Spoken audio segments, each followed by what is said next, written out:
Kita menyadari bahwa di tengah kemajuan teknologi yang pesat, khususnya dalam bidang kecerdasan buatan atau artificial intelligence, gereja dan para pelayan Tuhan menghadapi tantangan sekaligus peluang yang baru dan berbeda. Nah, melalui pertemuan pada malam hari ini, kita akan berdiskusi tentang bagaimana peran AI ini dapat mempengaruhi pelayanan, etika, dan spiritualitas di era digital. Acara Pastor Meeting ini juga menjadi ruang refleksi dan percakapan yang terbuka bagi para hamba Tuhan untuk menyikapi fenomena AI dalam terang iman dan panggilan pelayanan kita bersama. Nah, sebelum kita masuk lebih jauh, saya mau mengajak Bapak, Ibu, dan rekan-rekan sekalian untuk mengisi sebuah polling kecilan, supaya kita dapat semakin mengenal dan lebih akrab ya. Di layar sudah ditampilkan QR code, bisa di-scan untuk masuk ke dalam satu website yang kami gunakan, yang bernama Vivox, atau Bapak Ibu juga bisa mengetik vivox.app dan memasukkan kode ID yang ada 103225557 atau klik link yang ada di chat Zoom ini untuk masuk ke dalam polling kita malam hari ini. Mari kita berkenalan. Saya harap lancar ya internet yang kita gunakan, sehingga kita bisa masuk ke polling ini dari Vivox. Saya akan membukanya. Kita mau berkenalan sedikit. Silakan menjawab sesuai dengan hati nurani dan kejujuran Anda ya. Mari berkenalan. Yang pertama adalah, termasuk manakah generasi Anda? Anda masuk dalam generasi yang mana?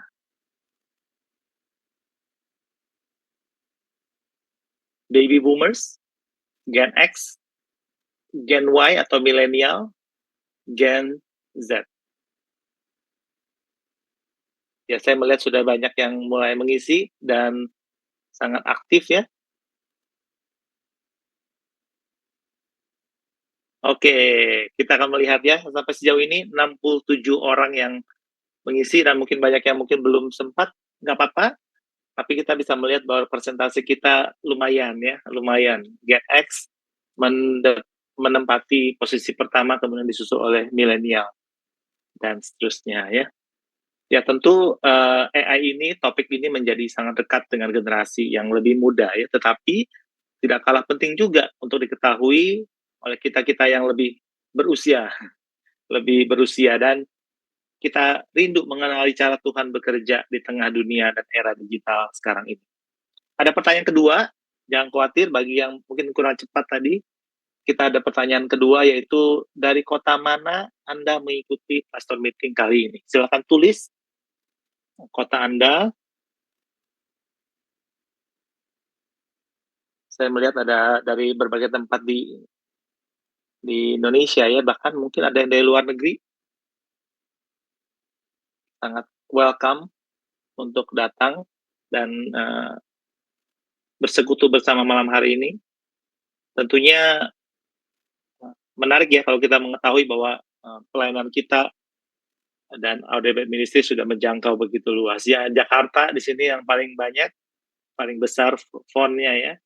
Tetapi juga ada dari berbagai kota yang lain. Wah, luar biasa ya, ada dari Mamuju, ada dari Wamena, Gunung Sitoli, Kupang, dan bahkan Sydney. Ya, jadi puji Tuhan, dan juga ada yang di chat, saya baca ada dari kota-kota yang lain di Indonesia. Puji Tuhan kita bisa berkumpul di tempat ini bersama-sama. Yang terakhir, kami ingin tahu, Bapak Ibu bisa mengisi harapan Bapak Ibu mengikuti Pastor Meeting kali ini. Jawabannya singkat, jelas, padat, supaya kita bisa melihat bersama-sama hasilnya ya. Mungkin ada yang diundang oleh rekan lain, diajak untuk ikut, atau mungkin mendapatkan info dari Audible Ministry sendiri, atau mungkin memang kerinduannya ya untuk belajar semakin banyak tentang perkembangan teknologi, pengaruhnya terhadap pelayanan kita, dan juga tentu kerinduan kita untuk melayani jemaat dengan lebih baik ya. Jadi saya melihat banyak sekali yang mencantumkan kerinduan untuk belajar ya. Tentunya kita sama-sama mau menikmati pembahasan pada malam hari ini untuk memuliakan Tuhan dalam pelayanan kita ya. Puji Tuhan. Baik, kita akan mengawali sesi pada malam hari ini. Sebelumnya, perlu diketahui bahwa acara malam hari ini juga ditayangkan melalui YouTube di Santapan Rohani, dan Anda bisa klik link yang ada di chat nanti untuk mengetahui link yang kami tayangkan, dan bisa Bapak Ibu mungkin sebarkan juga kepada rekan-rekan yang mungkin tidak bisa masuk atau berhalangan untuk mengikuti Zoom pada malam hari ini. Dan sedikit info, rekaman dari acara pada malam hari ini akan dikirimkan kepada para peserta yang sudah mendaftarkan emailnya. Jadi besok kami akan mengirimkan email yang berisi link rekaman acara pada malam hari ini. Jadi jangan khawatir, Anda juga bisa meneruskan info tentang acara ini, baik hari sekarang secara live, ada di YouTube, maupun kepada rekan-rekan yang lain. Baik, untuk mengawali sesi kita, saya mengundang rekan saya dari Audiodet Ministries, Pendeta Marlia Kusuma Dewi, untuk membuka di dalam doa. Saya persilakan. Mari Bapak Ibu Saudara semua, kita satu di dalam doa. Kami bersyukur dan berterima kasih kepada Tuhan yang mengasihi kami. Kami bersyukur untuk hak istimewa yang Tuhan berikan kepada kami sebagai hamba Tuhan untuk dapat melayani Tuhan. Kami bersyukur untuk kesempatan ini, dan juga di tengah-tengah kemajuan teknologi ini Tuhan, kami mohonkan berkat Tuhan, hikmat yang dari Tuhan untuk kami bisa tetap melayani secara maksimal.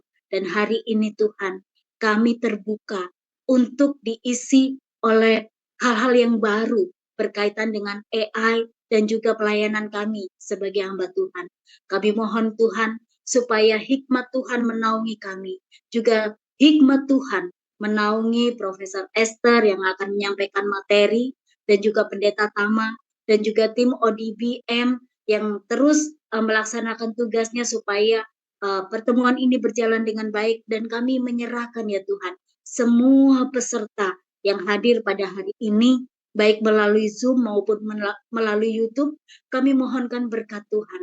Tuhan buka hati dan pikiran kami, dan berbicaralah kepada kami ya Tuhan, supaya hari ini kami memperoleh sesuatu yang baru, memperoleh kekuatan kembali, dan juga kepercayaan atas pertolongan Tuhan yang memampukan kami untuk dapat mengembangkan pelayanan kami di tengah kemajuan teknologi ini Tuhan.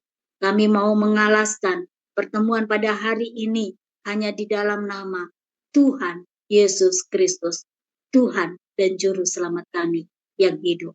Amin. Amin. Terima kasih, Pendeta Marlia. Malam hari ini kita sangat diberkati oleh Tuhan karena acara pastor meeting ini akan dilayani oleh 2 orang hamba Tuhan yang adalah seorang akademisi yang ahli dalam bidangnya, dan yang seorang lagi adalah pendeta yang melayani umat Tuhan di gereja dan di kampus. Yang pertama adalah saya perkenalkan Profesor Dr. Insinyur Esther Irawati Setiawan, Eskom Mkom. Beliau adalah guru besar dalam bidang Artificial Intelligence di Institut Sains dan Teknologi Terpadu Surabaya. Beliau adalah seorang Google Developer Expert in Machine Learning dan Cloud Champion Innovator dalam bidang AI dan Machine Learning. Jadi sangat kompeten dalam bidangnya. Beliau akan membahas tentang perkembangan AI di masa kini dan masa mendatang. Yang kedua, kita akan dilayani oleh Pendeta Dr. Yohanes Putratama Kamuri, MPH MPUM. Beliau adalah gembala sidang dari Gereja Reform Injili Indonesia, Jemaat di Depok dan Cikarang. Beliau juga mengajar agama Kristen di Universitas Indonesia dan dosen di Sekolah Tinggi Teologi Reform Injili Internasional. Beliau juga akan memberikan tanggapan dan juga wawasan rohani dari tentang AI, dan juga menjawab pertanyaan apakah AI bisa menggantikan peran gembala atau hamba Tuhan. Nah, peserta sekalian, Anda dapat memberikan pertanyaan, mengajukan pertanyaan kepada masing-masing maupun kedua pembicara Waktunya adalah sampai akhir sesi yang dibawakan oleh pembicara kedua nanti, kira-kira sekitar 1 jam mendatang ini. Caranya sangat mudah bagi Anda yang sudah familiar dengan fitur chat pada Zoom ini. Gunakan fitur chat Q&A, fitur Q&A ya, bukan chat, maaf ya, Q&A dalam Zoom ini. Jadi Bapak Ibu bisa melihat ada yang tanda tanya di bawah itu untuk bertanya, dan pertanyaan itu akan ditampung untuk dijawab pada sesi Q&A nanti setelah kedua pembicara memberikan bahannya. Tentu saja karena waktu dan ruangnya terbatas, maka kami memohon maaf apabila tidak semua pertanyaan akan dapat terjawab. Tapi biarlah kita menikmati pembahasan pada malam hari ini dan juga diskusi yang berlangsung di antara kami dengan kedua pembicara. Untuk waktu, saya persilakan kepada Prof. Esther untuk membawakan bahannya. Saya persilakan. Baik, terima kasih Pak Dwi untuk perkenalannya. Jadi senang sekali saya dapat kesempatan untuk bersama-sama pada hari ini kita akan membahas tentang artificial intelligence.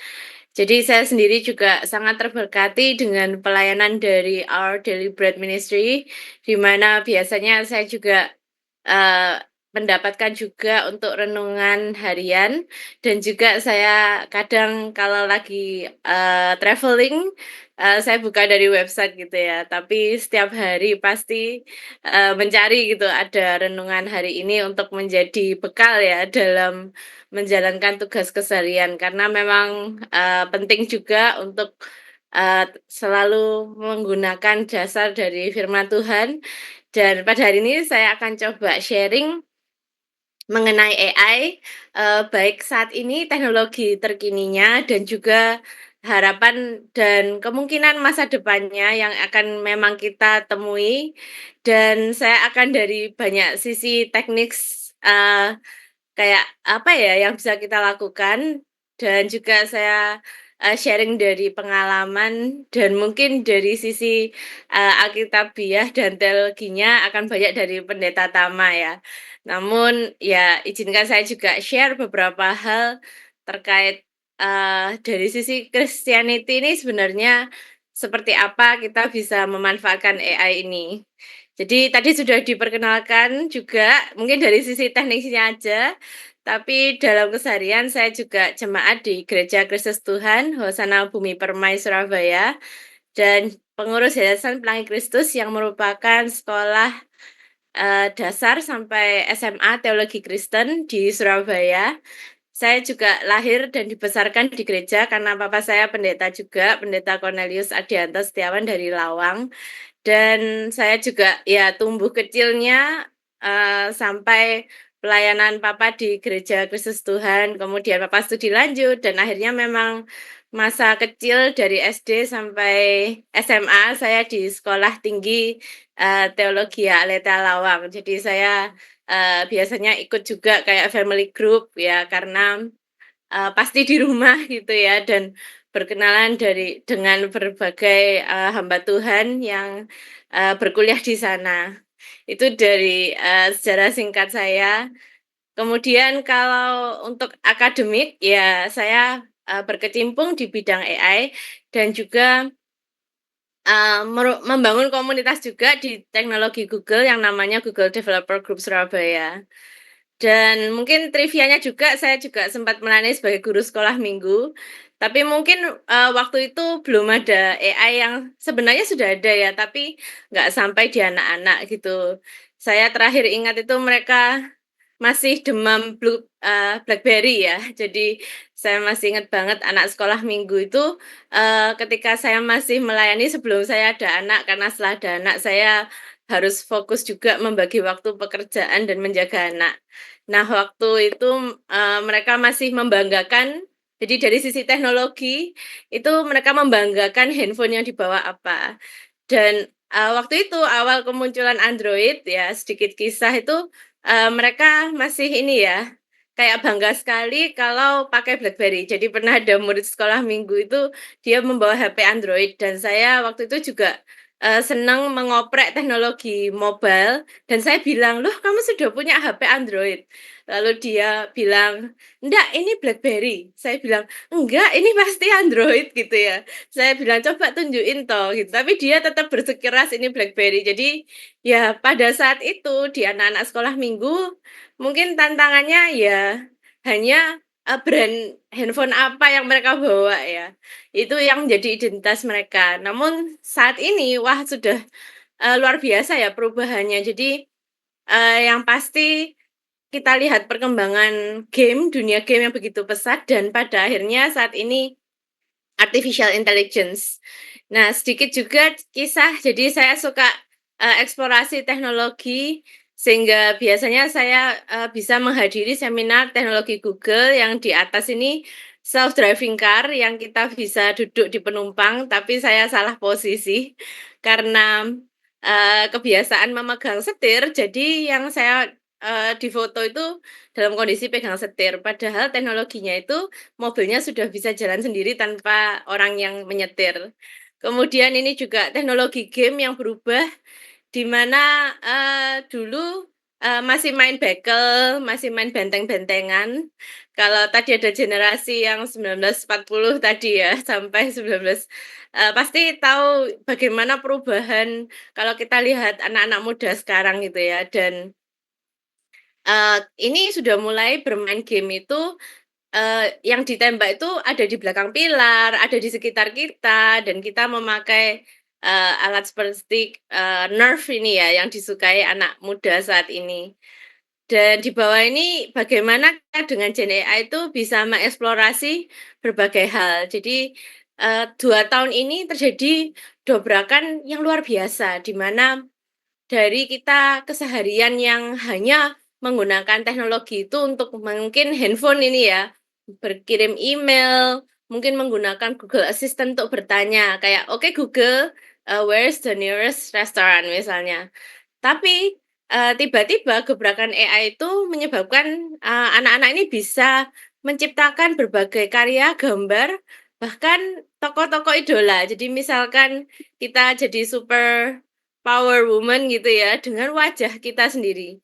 Jadi ini pasti akan ya salah satunya akan menyebabkan kita juga harus, mengganti gitu ya, arahkan ke anak-anak kita. Dan saya juga sempat membahas bagaimana AI ini, pada saat ada cangkruan di Surabaya untuk kunjungan paus, dan saya juga sempat, bergabung dengan tim Circles Indonesia yang memperkenalkan saya juga ke tim ODB tentang bagaimana, menghadapi AI yang luar biasa. Nah, ini akan terus berkembang gitu ya, sejak kelahirannya hingga tahun ini, itu kita terus memanfaatkan ya, kalau teman-teman dan, para pelayan hamba Tuhan boleh nih chat, misalkan share di chat ya, untuk gimana sih AI itu sudah dimanfaatkan dalam keseharian saat ini. Jadi dia itu harus diingat, dia sebenarnya itu hanya membantu kita. Jadi useful servant, tapi jangan sampai menjadi dangerous master. Jadi ketika kita terlalu bergantung, kita terlalu mengandalkan AI ini sampai, ndak bisa misalkan mempersiapkan pelayanan, karena sudah terbiasanya kita memakai tool-tool AI untuk membuat naskah firman Tuhan yang lama-lama, kita juga akan lupa gitu ya caranya menulis khotbah dari pimpinan tuntunan firman Tuhan maupun tuntunan Roh Kudus. Nah, tapi sambil, karena saya tadi baca di chat juga ya, ada banyak yang pengen tahu nih AI ini sebenarnya seperti apa, kemampuannya sampai di mana. Nah, di sini saya akan sekilas saja mereview kembali bahwa apa sih target AI ya dari sisi dunia teknologinya. Jadi target kita sebenarnya itu dia bisa berpikir, belajar, dan menyelesaikan masalah layaknya manusia. Jadi sekarang, para unicorn di bidang IT itu sedang terus-menerus berjuang membuat AI yang makin cerdas, yang nantinya itu diharapkan bisa menyelesaikan berbagai masalah. Jadi dia bisa mengambil keputusan, ketika ada beberapa problem dia bisa mencari solusi, itu yang ditargetkan. Nah, di pelayanan biasanya memang, dari bincang-bincang juga ya dan bertanya dengan berbagai hamba Tuhan yang saya kenal, itu, saat ini gimana sih pemakaiannya? Ya biasanya untuk persiapan khotbah dan juga administratif task. Jadi memang hal-hal ini, bisa terbantu dengan AI. Namun tetap ada perdebatan. Jadi kalau kita bahas lagi, pasti ada concern tentang bagaimana, masalah etika dan pengembangan, bahan pelayanan yang menggunakan AI 100%. Nah, ada kesempatan, ada manfaat dari AI, tapi juga ada tantangan. Nah, kita di sini, perlu membahas bersama tentang bagaimana, melakukan menggunakan AI dengan sebijak mungkin ya. Jadi, kesempatannya apa? Misalkan topik-topik. Nah, biasanya, hamba Tuhan kan perlu eksplorasi tentang bagaimana, menyelesaikan atau mencari apa sih, kayak concern di masyarakat saat ini. Jadi misalkan terakhir ini kebanyakan juga kayak ada banyak masalah dengan judi online. Nah, itu biasanya akan jadi topik yang akan dibahas di misalnya study group atau di bahkan firman Tuhan di ibadah dan kita coba, atur, kita coba siapkan materi yang bisa mendukung berbasis Alkitab itu untuk menyelesaikan concern-concern yang ada saat ini. Jadi sebenarnya kalau kita mencari ide apa sih topik terkini yang mungkin sedang menjadi keresahan masyarakat. Nah, dulu mungkin kita bisa Google Search, kita bisa cari di berita atau mendengarkan di radio. Tapi kadang kita miss gitu ya.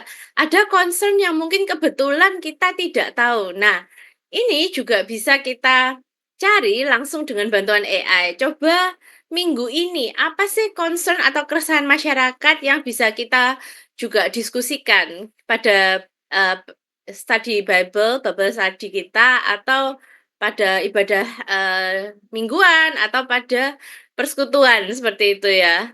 Dan juga bagaimana kita bisa membantu. Jadi terkadang itu ketika ada jemaat yang berkeluh kesah, mungkin kita bisa memberi support. Tapi terkadang supportnya mungkin dengan bimbingan, yang kita sudah pernah pelajari tentang konseling misalnya, itu mungkin bisa menyelesaikan. Namun terkadang memang, apa yang kita pelajari waktu konseling pada saat, eee, tahun-tahun ini mungkin keresahan yang ada itu sudah berubah. Jadi dengan adanya AI ini, assistance di mana-mana, tool-tool ini, keresahannya misalnya ada orang tua yang dia konseling.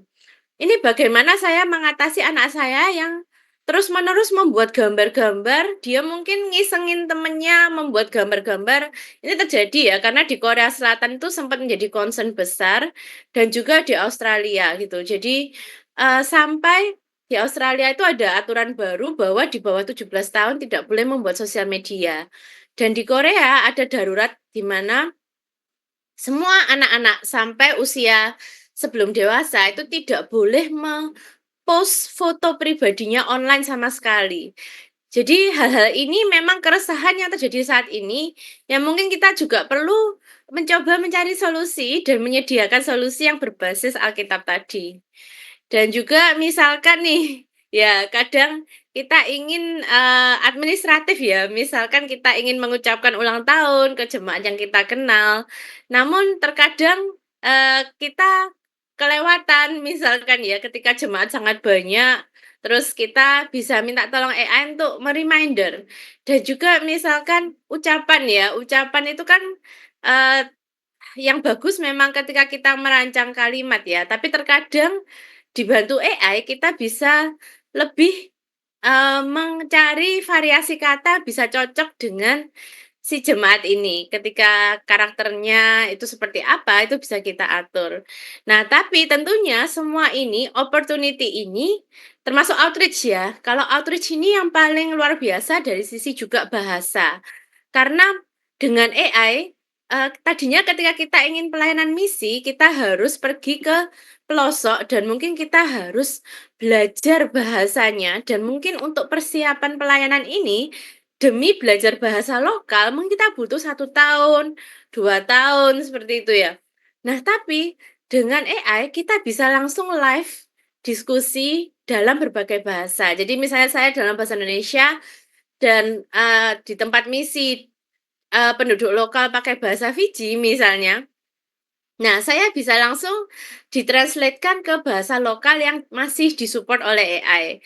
Dan ini memang target AI juga ya, karena dari tim Google Research sendiri kita juga sedang, terus-menerus, meningkatkan bagaimana AI ini juga bisa sesuai dengan kearifan lokal, di mana di seluruh dunia ini sebenarnya banyak sekali bahasa dan saat ini yang didukung AI memang masih bahasa yang dikenal secara global. Padahal setiap negara itu sebenarnya ada area-area yang punya bahasa lokal yang kita butuhkan supaya bisa menjangkau mereka. Karena untuk belajar teknologi baru, mereka tentunya lebih nyaman kalau mereka itu pakai bahasa lokal mereka, seperti itu. Jadi ada banyak kali kesempatannya, namun ada berbagai concern. Jadi kalau saya, mencari gitu ya di internet bagaimana tokoh-tokoh mempunyai pendapat mereka tentang AI. Jadi, sebenarnya AI ini reflection dari human creativity. Jadi karena sebenarnya menciptakan tools-tools ini kan juga developer-developer dari bidang teknologi dan artificial intelligence. Jadi memang ada begitu banyak, manfaatnya. Jadi di bidang kesehatan ini saya sudah sempat ketemu dengan tim yang memakai AI dan penemuan obat itu yang dulu perlu waktu 1 tahun, dengan AI ini penemuan obat baru misalkan waktu kasus COVID itu udah sangat cepat karena semuanya disimulasikan. Jadi, kondisi-kondisi data DNA itu langsung dimasukkan AI untuk memprediksi obat apa yang bisa paling tepat langsung tepat sasarannya. Jadi dia bisa solve kendala kesehatan di mana setiap virus itu dia, punya kayak kehebatan khusus ya, dia bisa menyerang orang yang punya kelemahan di DNA seperti apa. Jadi obatnya itu juga bisa spesifik untuk orang-orang dan juga obatnya ini bisa ditemukan dengan lebih cepat untuk case-case baru. Dan juga untuk people with disabilities itu sangat terbantu. Jadi waktu saya ke conference di China itu, Google Conference, sudah, satu area itu untuk presentasi berbagai tool-tool AI, misalkan untuk membantu orang buta, sekarang dia sudah bisa pakai kamera sebagai ini ya, di pinggangnya, dan langsung kamera itu bisa memberi instruksi, hati-hati ke depan ada lubang berapa meter. Jadi surrounding-nya, di sekitarnya si orang ini semuanya sudah terpantau dengan AI melalui headset yang langsung bisa dipakai.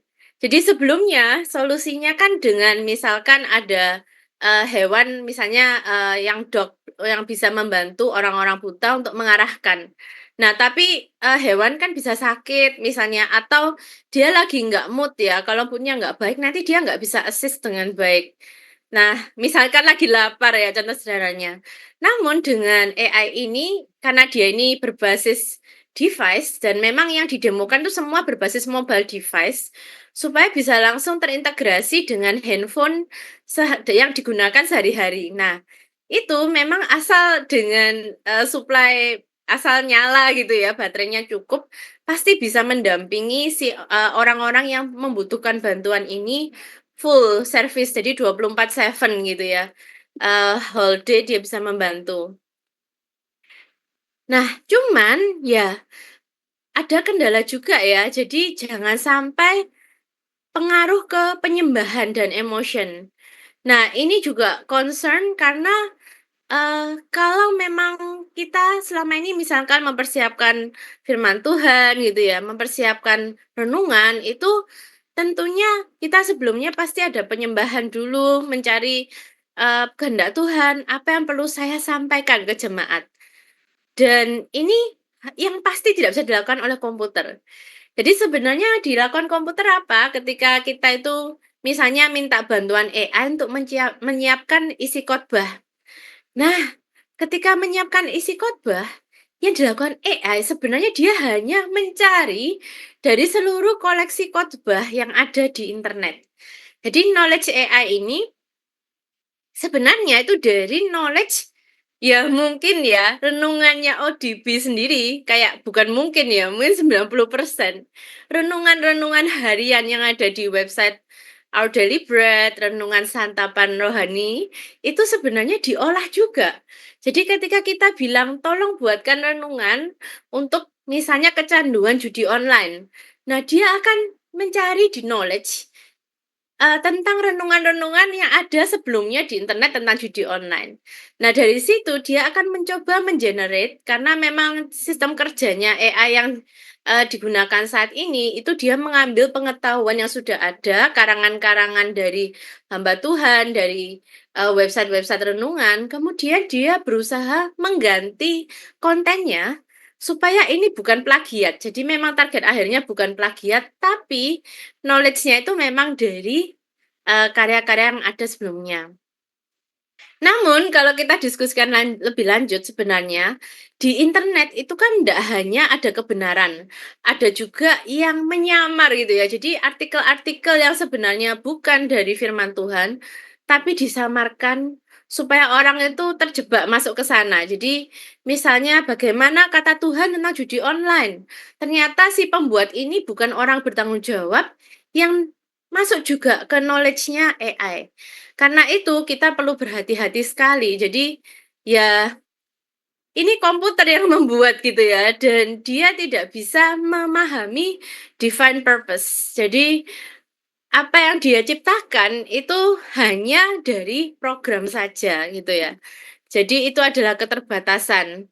Dan dalam persiapan, firman Tuhan, itu memang terbantu ya, karena gini, kalau ada sebuah topik dan kita terpikirkan 3 ayat terkait.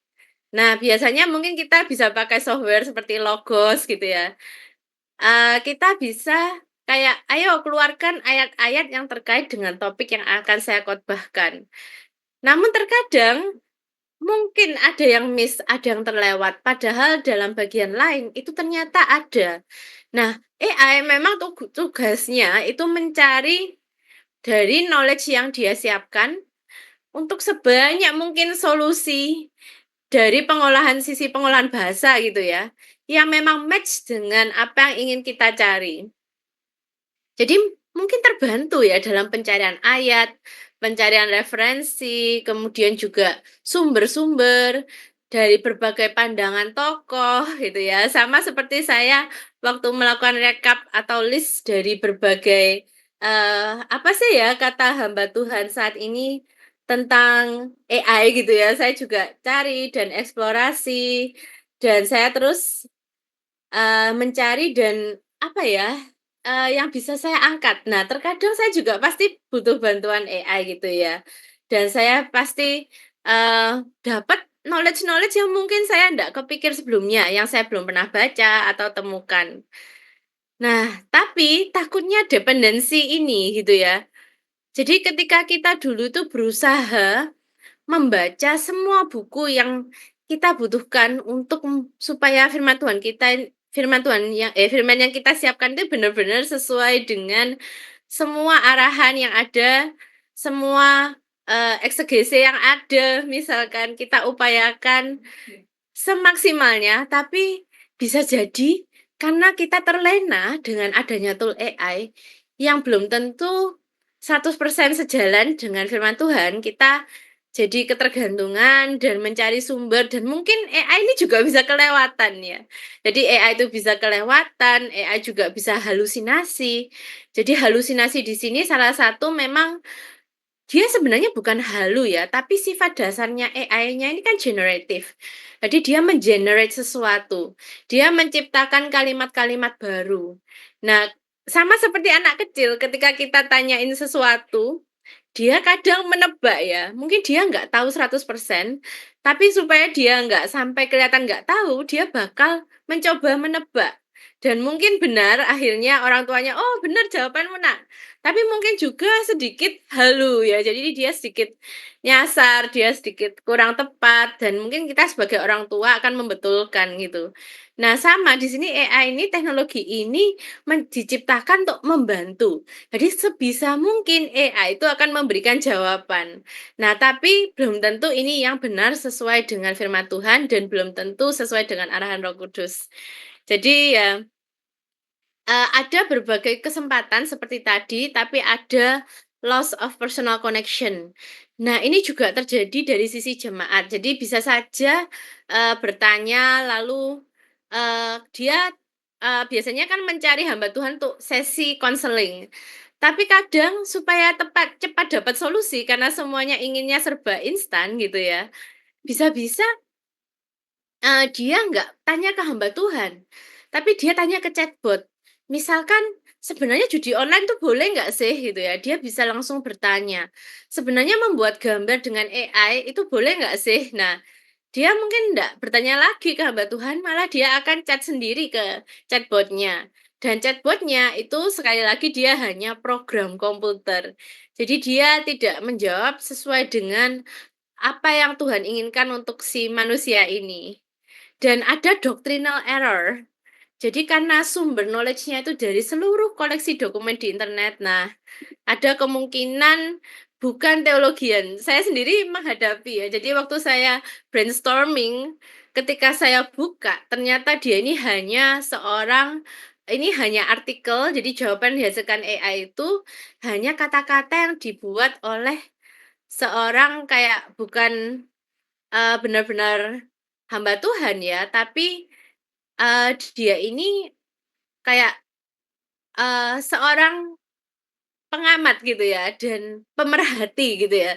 Dari sisi teknologi itu dia pemerhati dan setiap kali ada, artikel dia berusaha kayak membahas gitu ya, tapi ya ini belum benar-benar 100% bisa jadi acuan gitu ya. Karena untuk theologian sendiri, pasti ada komunitas yang bisa memverifikasi. Jadi kalau di dunia akademik, ketika kita menulis sebuah, research paper tentang metode baru dari sisi AI, itu nanti sebelum itu diterbitkan, pasti ada tim profesor dari seluruh dunia yang kita tidak kenal, jadi namanya blind review gitu ya, yang akan mengecek apa yang kita ajukan, pendekatan kita ini sahih nggak, valid nggak?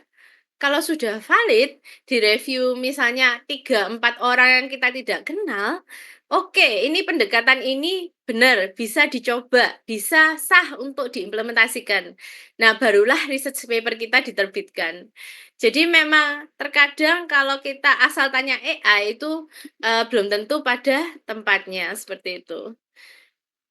Dan jangan sampai menggantikan pastor. Jadi ada, kekhawatiran ya bahwa, oke, saya juga sering dapat pertanyaan ini.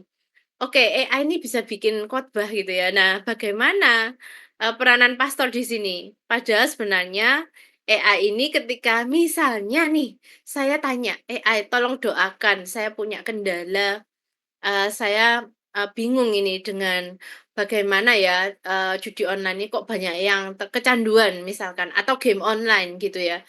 Dia bisa loh membuatkan doa untuk kita. Dia bisa juga, "Oke, saya doakan kamu." Atau bahkan sekarang juga bisa role play. Jadi role play-nya, kita bisa nyuruh AI begini, "Kamu adalah sekarang seorang pendeta," misalnya, bisa loh. Dan itu ada kekhawatiran bahwa ketika AI dia akan menjadi seorang role, dia juga seakan-akan gitu ya, bisa loh berdoa. Nah, jemaat yang belum teredukasi dengan baik, dia bisa salah paham dan dia bisa juga menjadi mengandalkan si AI ini untuk menyelesaikan masalahnya dia. Padahal si AI ini hanya program seperti itu. Jadi dia tidak mewakili, eee, misalkan hamba Tuhan atau dia tidak mendapat hikmat dari Tuhan untuk, eee, membantu mendoakan si jemaat. Tapi memang benefit-nya lebih cepat gitu ya, terus biaya juga. Kalau kita mau membangun sendiri, itu butuh kayak satu kompleks gitu ya, untuk pusat data. kita. Jadi, seperti Gemini punya Google, GPT, dan lain-lainnya, itu ketika kita ingin membangun seperti itu luar biasa komputasinya. Dan juga untuk menjawab prompt kita, jadi saya juga sering pesan ke, anak-anak dan mahasiswa, jangan di-prank. Jadi sering sekali, anak muda itu ngisengin AI-nya, "Kamu siapa? Namamu? Hobimu apa?" Nah, itu sebenarnya ketika menjawab satu pertanyaan kita, itu sudah memakan energi yang luar biasa. Jadi harus benar-benar hati-hati dalam penggunaannya. Dan, kalau misalkan kita pakai AI, nggak perlu ada kekhawatiran dia sebenarnya kembar, karena dia memang tugasnya jadi chatbot-chatbot yang mungkin Bapak, Ibu, hamba Tuhan sudah menggunakan itu, dia berusaha membuat sesuatu yang baru, original, dan dia bisa membuat sesuatu yang sangat baru dari pola yang sebelumnya. Jadi, translator ini yang bisa bagus untuk pelayanan misi dan juga kalau kita ingin misalkan, naskah khotbah kita ditranslate ke bahasa apapun, itu kayak di bawah 1 detik itu sudah bisa dilakukan. Jadi kita sebenarnya bisa menjangkau, berbagai negara dengan lebih cepat. Dan juga ada summary, misalnya merangkum. Jadi, kita ada acuan misalkan buku, 1 PDF, buku yang kita mungkin buku itu kan sangat banyak di dunia ini dan kadang kita belum tentu ada waktu membaca satu persatu. Nah, tapi kita ingin tahu nih intinya. Jadi seperti video saya ini pun misalnya direkam nih, dimasukkan AI nanti kan setelah dikirim ke email Bapak Ibu masing-masing, terus tolong buatkan rangkuman 100 kata tentang video webinar dari ODB. Nah, itu bisa. Jadi langsung dalam waktu mungkin di bawah beberapa menit itu sudah jadi. Dan mungkin typo ya, jadi ketika kita salah satunya itu ketika kita menulis jurnal ilmiah, mungkin ada Bapak, Ibu hamba Tuhan yang juga, akademisi di kampus teologi. Nah, itu juga untuk, menulis itu kan kadang ada typo. Nah, ada kalimat yang kurang bagus tata bahasanya. Nah, sebenarnya AI ini bisa menjadi tool untuk membantu kita membetulkan tata bahasa yang ada. Terus ada lagi, creative content generation, dan kita bisa menggambarkan. Nah, memang ya salah satu tantangan waktu saya kecil juga itu, kalau kisah Alkitab ini ilustrasi dan filmnya itu nggak sebanyak kisah-kisah lain. Jadi kayak Cinderella yang baru keluar, Snow White gitu, itu selalu diproduksi dengan indah gitu ya. Tapi ini sebuah kesempatan setelah ada generative AI. Jadi misalkan saya ingin mengubah foto saya, langsung menjadi karakter di Indonesia, itu beberapa detik enter jadi gitu. Dan ini memang sebuah kesempatan untuk menciptakan karya-karya yang nantinya juga bisa jadi bagian dari misi, karena kita bisa menyesuaikan dengan budaya lokal. Kita bisa tanya AI, kita ingin kemana, lalu apa yang menjadi budaya lokal di sana, karakter apa, nuansa, karena sebenarnya kayak kartun misalnya ya, yang kita tahu kartun Pixar-nya, Disney dengan kartunnya Jepang Ghibli, itu sangat berbeda style penggambarannya. Nah, ketika kita ingin misalkan membuat cerita Alkitab style yang disukai di Amerika, yang disukai itu dalam, makna anak-anak itu bisa lebih fokus ya untuk melihat gambarnya dan ketertarikannya lebih baik. Nah, itu ada style-style penggambaran yang bisa, diatur. Dan juga ketika kita ingin misalkan menyampaikan, khotbah yang sudah kita siapkan, lalu kita pingin share di YouTube, kadang untuk merekam itu nggak cukup ya waktunya, karena kan kita harus pelayanan macam-macam, harus perkunjungan jemaat misalnya ya. Nah, ini kita bisa, voice cloning. Jadi, saya bisa membuat versi cloning dari suara Untuk saya slide sendiri. ini Nah, akan dibawakan Bu Esther. Dalam hal ya, ini suara, contoh. perkembangan teknologi Ya, itu contoh saya meng-cloning suara saya sendiri gitu. Dan ini juga perkenalan. Halo, namaku Esther dari ISTTS. Nah, saya bisa menyampaikan sebuah konsep teknik atau teknologi dengan 100% bantuan AI. Nah, ini memang, bermanfaat ketika dengan keterbatasan waktu, tapi kita ingin menyampaikan banyak hal. Nah, itu bisa dibantu dengan AI untuk generation-nya. Jadi contoh cerita Indonesia yang terkenal ini adalah si Ia kancil dan memutar-mutar harimau. melalui semak-semak dan berlari menuju tepi sungai yang mengalir deras. Nah, ini saya juga membuat videonya langsung dengan bantuan AI. Gambarnya, tulisannya, dan misalkan terakhir ada mahasiswa saya yang kita kembangkan untuk membuat cerita-cerita Alkitab yang untuk visual learner. Jadi semua ceritanya dibuat gambar-gambar animasi. Ini coba saya Menggunakan tunjukkan. Nah, ini. ChatGPT untuk merangkum cerita Alkitab dan Midjourney untuk membuat ilustrasinya. Ya, jadi seperti itu ya. Dan ini juga terakhir terbaru, ada concern tadi seperti saya ceritakan kalau misalnya ada ayat-ayat yang atau firman, eee, ketika kita tanya sebuah naskah itu hasilnya itu nggak sesuai dengan doktrin kita, misalnya gitu ya.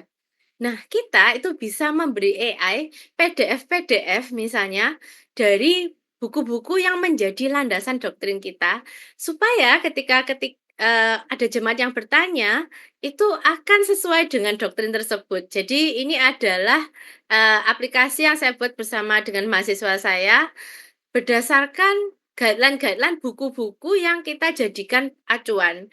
Jadi, kita bisa gabungkan dengan teknologi AI seperti itu. Dan gambar-gambar pun bisa kita ciptakan untuk membuat ilustrasi yang lebih bagus, dan musik pun kita bisa gitu ya, cuman kata keterbatasan waktu, nanti saya mungkin di lain kesempatan bisa mendemokan. Dan juga ada, berbagai contoh untuk prompting sekilas ya. Jadi misalnya makna dari Yohanes 3:16. Nah, kita bisa tanyakan. Kemudian tentang Yerusalem. Nah, ini untuk pada zaman Perjanjian Baru. Cuman jangan lupa validasi ya informasinya. Nah, terus Yerusalem itu di zaman Perjanjian Baru seperti apa ya gitu ya. Kemudian gambar dari AI kita bisa ciptakan misalkan visual-visual di presentasi kita ketika ibadah itu bisa lebih menarik generasi yang memang sudah dimanjakan dengan AI gitu ya. Ya ini misalkan tentang Vineyard, terus tentang Jesus calming the storm, kita bisa bilang a small wooden boat in a stormy sea and Jesus standing calmly seperti itu. Ya, dan juga satu lagi contoh tentang bagaimana ya kita bisa menciptakan misalkan armor of God dari Ephesians 6 seperti itu. Dan gimana ke depannya? Nah, ke depannya itu, bisa banyak kesempatan ya. Jadi memang ada banyak teknologi yang nanti akan bisa terbantu. Misalkan dari chat dengan jemaat, kita bisa memprediksi dan mengambil langkah yang tepat supaya dia ini jangan sampai salah arah seperti itu. Atau dari anak sekolah minggu, kita juga bisa tahu mungkin tantangan yang akan dia hadapi 5 tahun lagi, 10 tahun lagi seperti apa dari karakternya saat ini. Jadi luar biasa perkembangannya, tapi jangan lupa AI ini dia kurang emotion, dia kurang conscience dan compassion. Jadi, kita ingat sekali lagi bahwa ini hanya ciptaan manusia. Jadi bisa ada berkat, tapi juga ada ancaman dan kita harus terus berdoa dan terus mencari, arahan Tuhan bagaimana kita bisa memanfaatkan teknologi ini dengan baik. Oke, terima kasih atas waktunya. Saya kembalikan ke moderator Pak Dwi. Ya, terima kasih kepada Prof. Esther yang memberikan penyampaian bahan yang sangat mencerahkan. Saya mengundang para peserta untuk memberikan reaction. Silakan. Mungkin bagi kita semua yang penasaran apa yang bisa kita lakukan dengan AI, ada beberapa bagian yang sudah mulai kita pahami ya. Tentu kita bersyukur kita dapat memanfaatkan perkembangan teknologi yang pesat dengan bertanggung jawab. Kiranya Tuhan memberikan kita hikmat dalam menerapkan wawasan yang kita terima pada malam hari ini. Nah, untuk menanggapi dan melengkapi pembahasan tadi, langsung saja saya menyerahkan waktu dan ruang Zoom ini untuk Pendeta Tama. Saya persilakan, Pak. Ya, baik. Selamat malam. Yang pertama, terima kasih untuk Pak Dwi dan juga Prof. Esther untuk materi yang telah diberikan. Saya pikir sebagai awam saya juga merasa banyak diperlengkapi melalui seluruh penjelasan ini. Nah, saya mau mencoba untuk memberikan beberapa hal dari sudut pandang saya sebagai pertama ya seorang hamba Tuhan, dan juga di sisi yang lain ya yang awam, sehingga mungkin saya akan menggunakan bahasa-bahasa yang lebih awam untuk untuk hal ini, berharap bisa menolong juga. Yang pertama adalah memang ada kekhawatiran hamba Tuhan ketika melihat AI itu semacam teknologi yang tadi Bu Esther pakai istilah ya bisa berpikir, bisa belajar, bahkan menyelesaikan masalah. Seperti manusia, hamba Tuhan bisa ketakutan Bu karena non-job jadinya. Tetapi ini adalah sebuah, nanti saya akan jelaskan bahwa ini sebuah berkat ketika kita memperoleh teknologi yang makin maju sehingga ya, mungkin tidak sama persis, tetapi operasinya itu menyerupai aspek-aspek tertentu pada kecerdasan manusia. Saya melihat beberapa hal misalnya ya, terkait dengan data, itu kan sesuatu yang sangat dibutuhkan oleh semua manusia. Bahkan hamba Tuhan membutuhkan data-data yang kemudian katakanlah disajikan oleh AI. Nah, tetapi kemudian ya tadi saya bilang ya ada sejumlah masalah yang juga dihadapi oleh hamba Tuhan ketika menemukan tantangan-tantangan ini. Nah, sekarang bagaimana hamba Tuhan seharusnya kemudian berespons? Nah, saya melihat bahwa AI ini kan bukan aplikasi, tetapi sesuatu semacam teknologi yang justru akan kita temukan di dalam hampir seluruh aplikasi yang kita gunakan hari ini. Yang saya mau pikirkan adalah ya kita tidak bisa menghindari perjumpaan dengan AI. Tinggal sekarang bagaimana AI ini digunakan sebagai tools oleh kita sebagai manusia, dia bisa menjadi berkat atau kemudian dia justru menjadi tantangan bagi kita.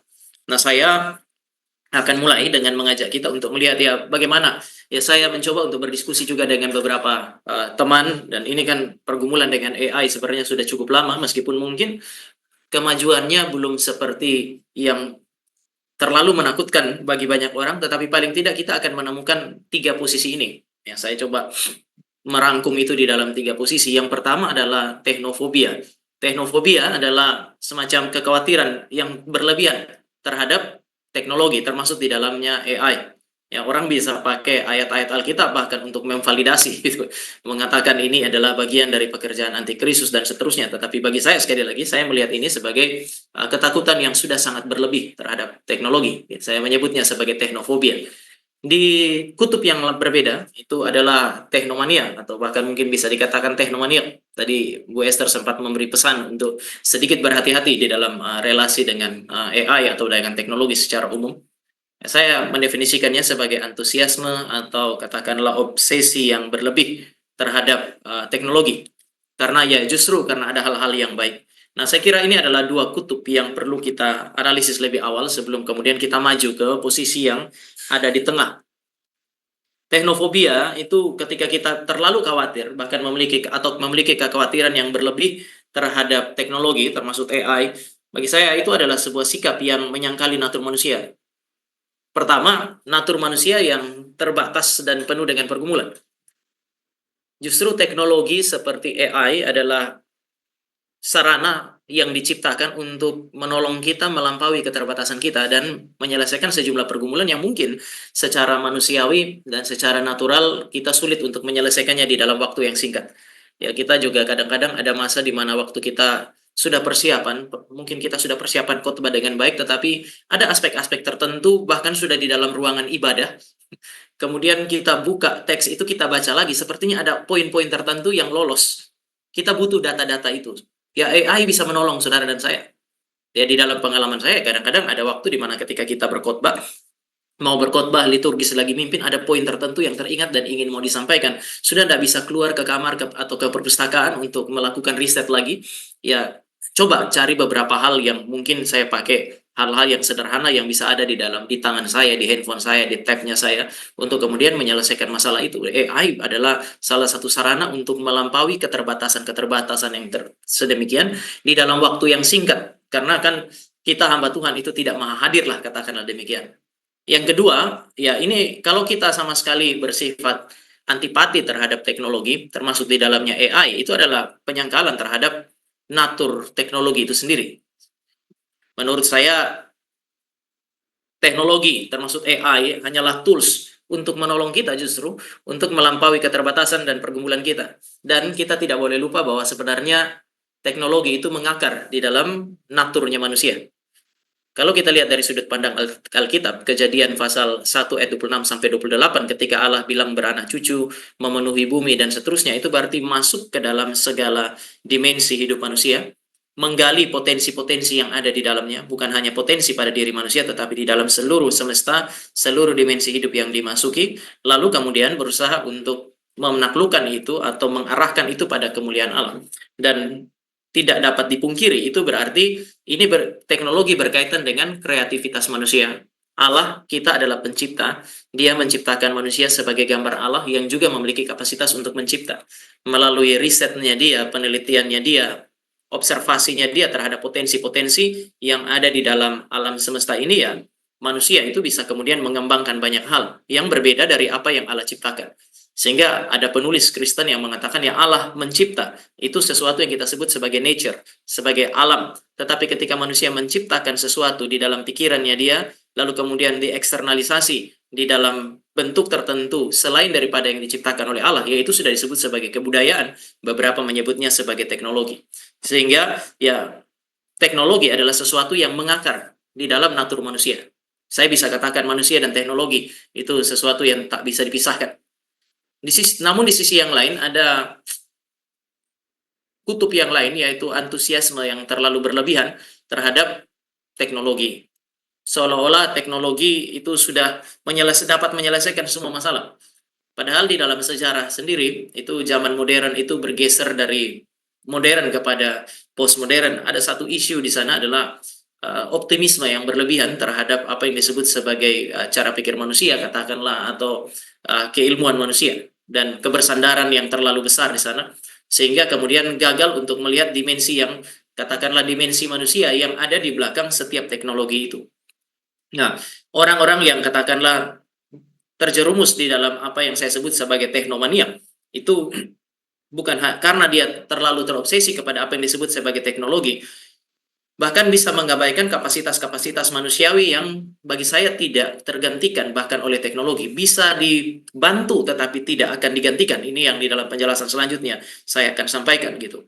Dan sampai sejauh apapun perkembangan teknologi yang baik itu, kita harus mengingat bahwa ya teknologi itu diciptakan oleh manusia sebagai tools untuk melampaui keterbatasan-keterbatasannya dia.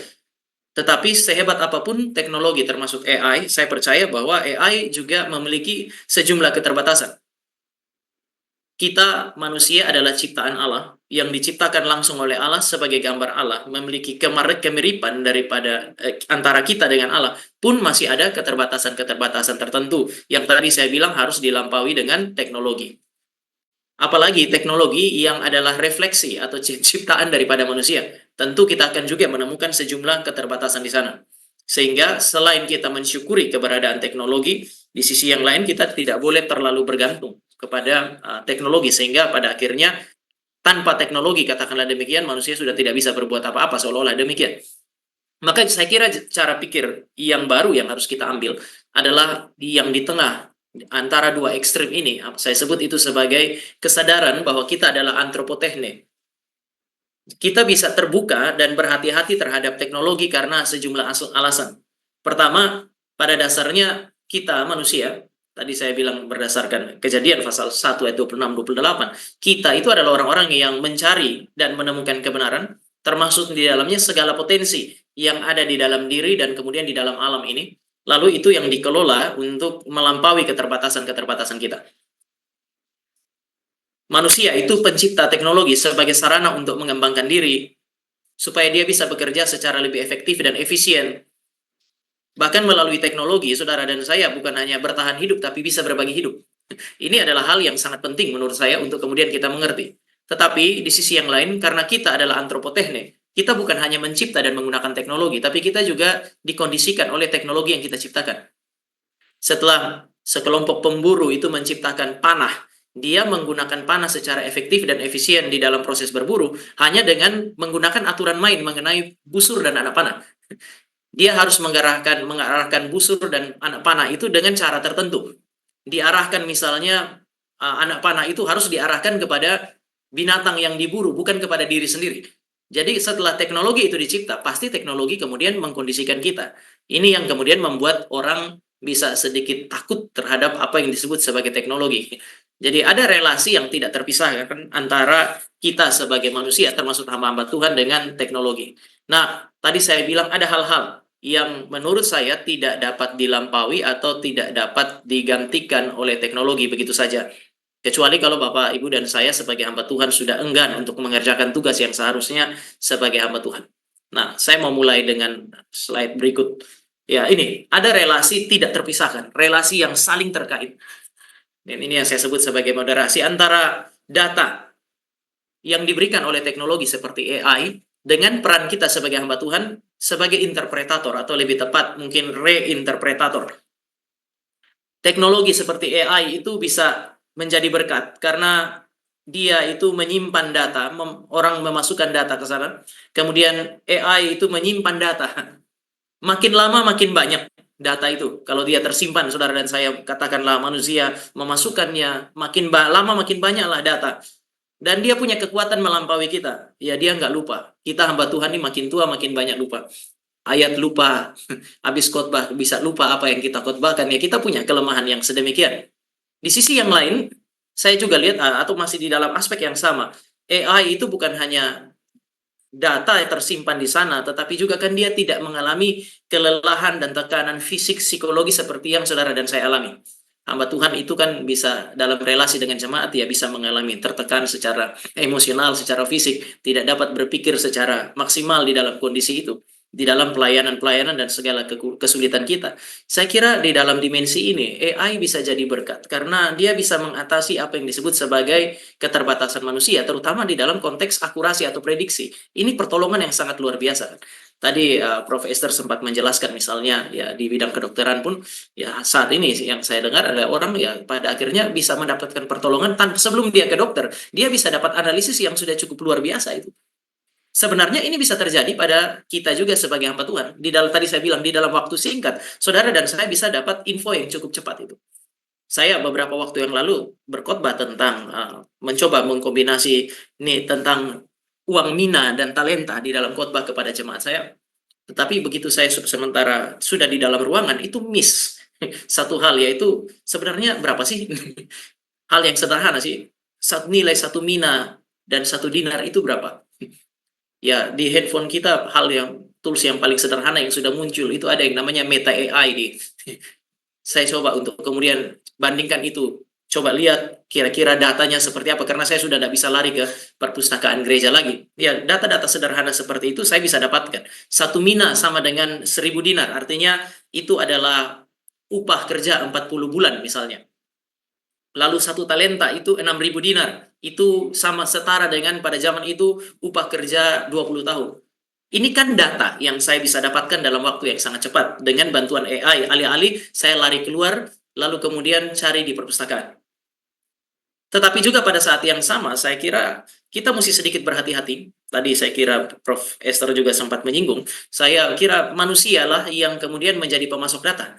Kalau kita minta dia memberikan informasi tentang satu subjek atau satu poin misalnya, dia mengambil dari 10 yang ada, atau kalau dia generate dari 10 atau 15 yang ada, ya yang menjadi persoalan adalah kita tidak boleh lupa bahwa ya dunia ini adalah medan perang ideologi.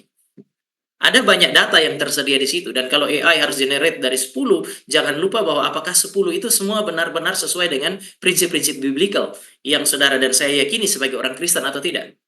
Medan perang ideologi berarti ya data-data yang ada di sana itu tidak semua tentu saja bersesuaian dengan pemikiran kita sebagai orang Kristen. Kalau kita punya pertanyaan sangat general, siapa itu manusia? Saudara bisa dapatkan dari sudut pandang Kristen, sudut pandang Darwinisme, dan lain-lain. Sehingga bagaimana kemudian kita merumuskan jawaban yang untuk memberikan jawaban kepada jemaat tentang pertanyaan siapa aku misalnya. Ada remaja yang pernah datang tanya kepada saya, siapa saya sebenarnya Pak? Waktu saya jelaskan dari sudut pandang biblical, dia kasih tunjuk kepada saya. Dia sudah search dan sudah menggunakan tools yang menolong dia untuk katakanlah melihat dirinya dia, dan kemudian dia memberikan beberapa perbandingan dan kami punya diskusi jadi panjang. Tetapi ya dunia ini adalah medan perang ideologi.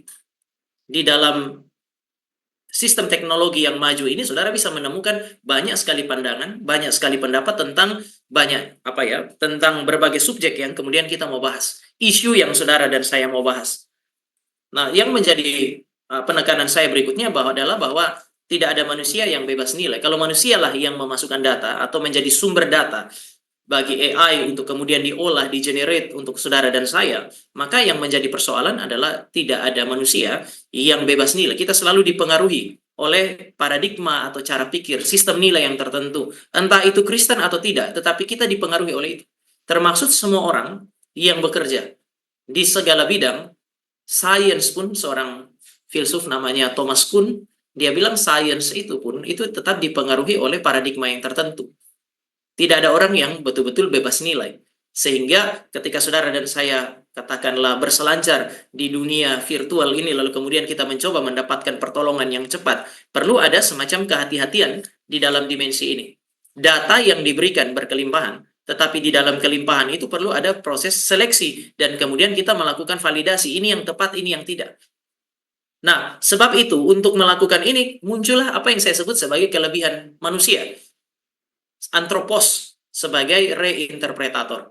Interpretator itu punya banyak, itu selain validasi, saya kira ada salah satu keunikan daripada kita sebagai orang-orang yang diciptakan sebagai interpretator oleh Allah. Saya percaya Tuhan menciptakan manusia sebagai interpretator, melakukan interpretasi. Kita bukan hanya menghadapi data, lalu kemudian data itu tidak bicara, tapi kita adalah orang-orang yang mencoba memberi makna kepada data.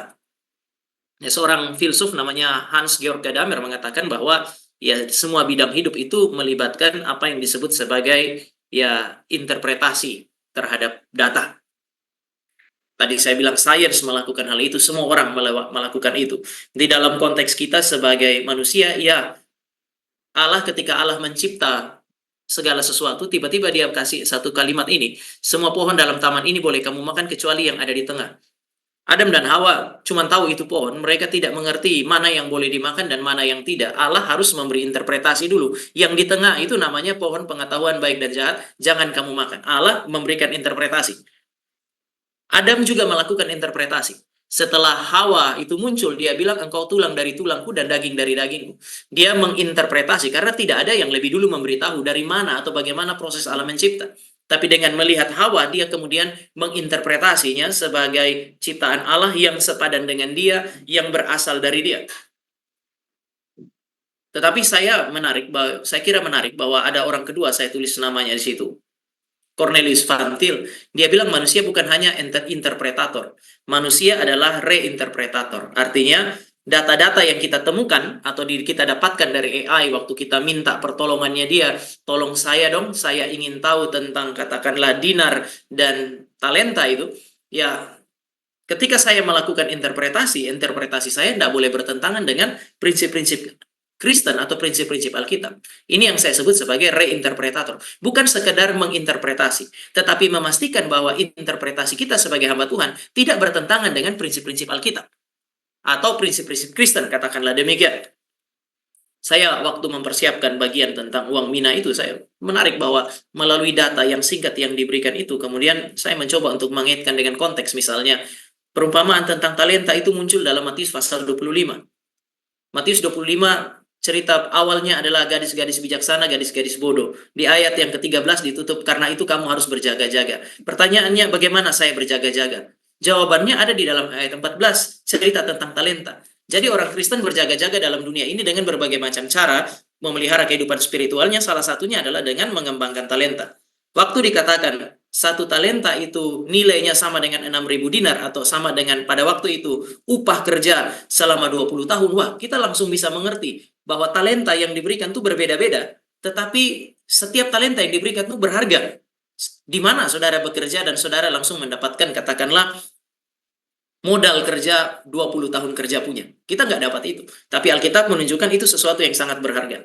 Sehingga saya bilang kepada jemaat bahwa setiap yang kita punya itu adalah sesuatu yang berharga yang Allah berikan. Kita hanya bisa pakai untuk memuliakan Allah kalau kita mulai dengan mensyukurinya, bukan mengeluhkannya. Saya cuma dapat satu, beda dengan dia misalnya. Tetapi ketika saya melihat nilai mina, saya menemukan bahwa itu berharga. Itu adalah upah 40 bulan kerja. Tetapi pada saat yang sama dibanding dengan talenta dia sangat terbatas.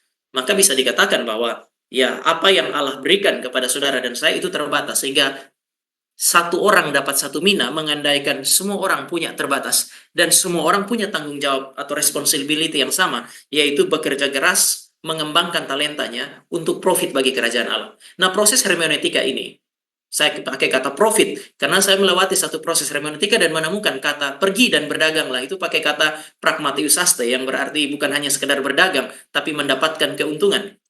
Sehingga saya pikir ada melalui proses hermeneutika yang standar yang saudara dan saya pelajari di STT.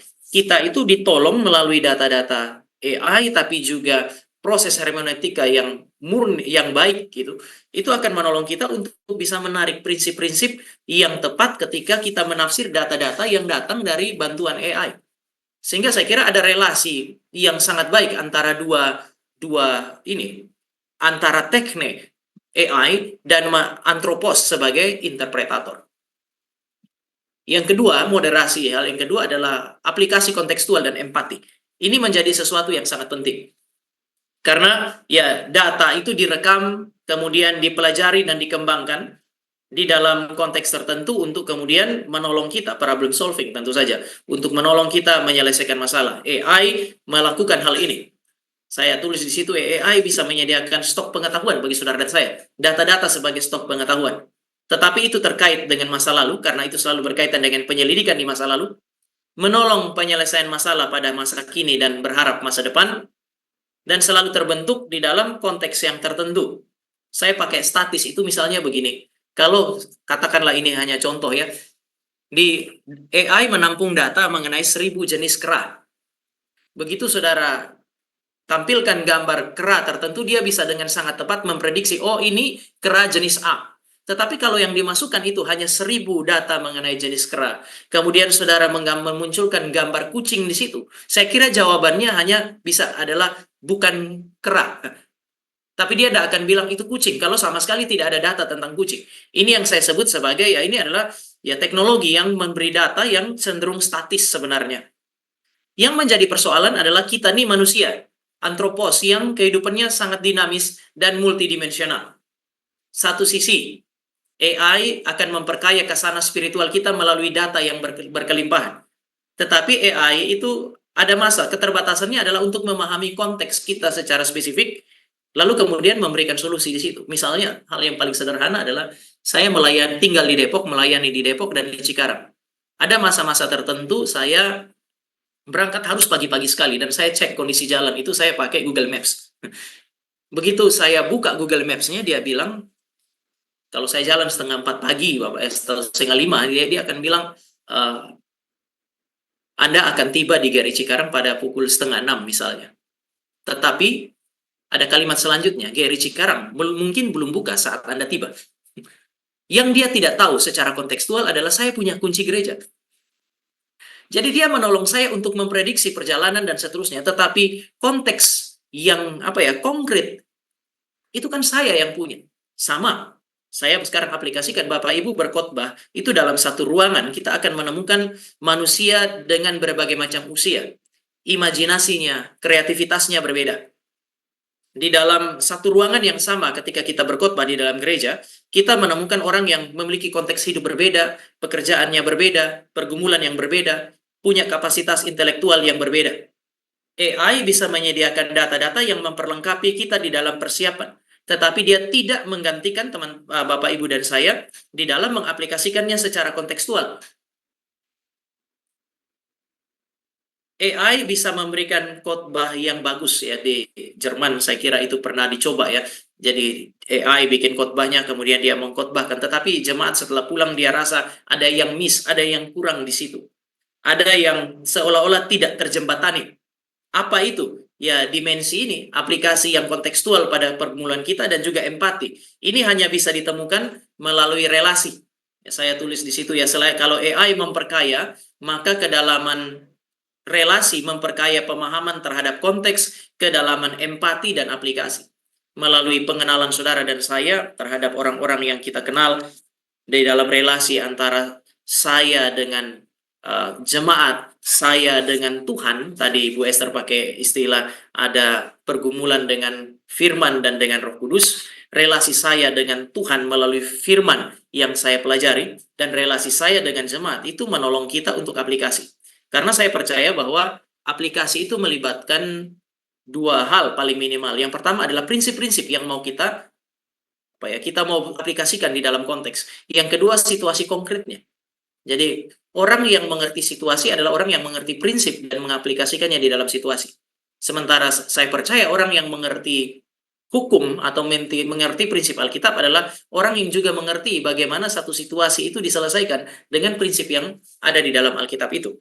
Maka ya untuk memahami konteks Alkitab, saudara dan saya bahkan bisa ditolong dengan data-data AI. Tetapi keunggulan manusia sebagai makhluk relasional yang bisa berelasi dengan banyak orang pada waktu yang sama di dalam satu konteks, itu memperkaya kemampuan kita di dalam mengaplikasikan data-data yang dia berikan.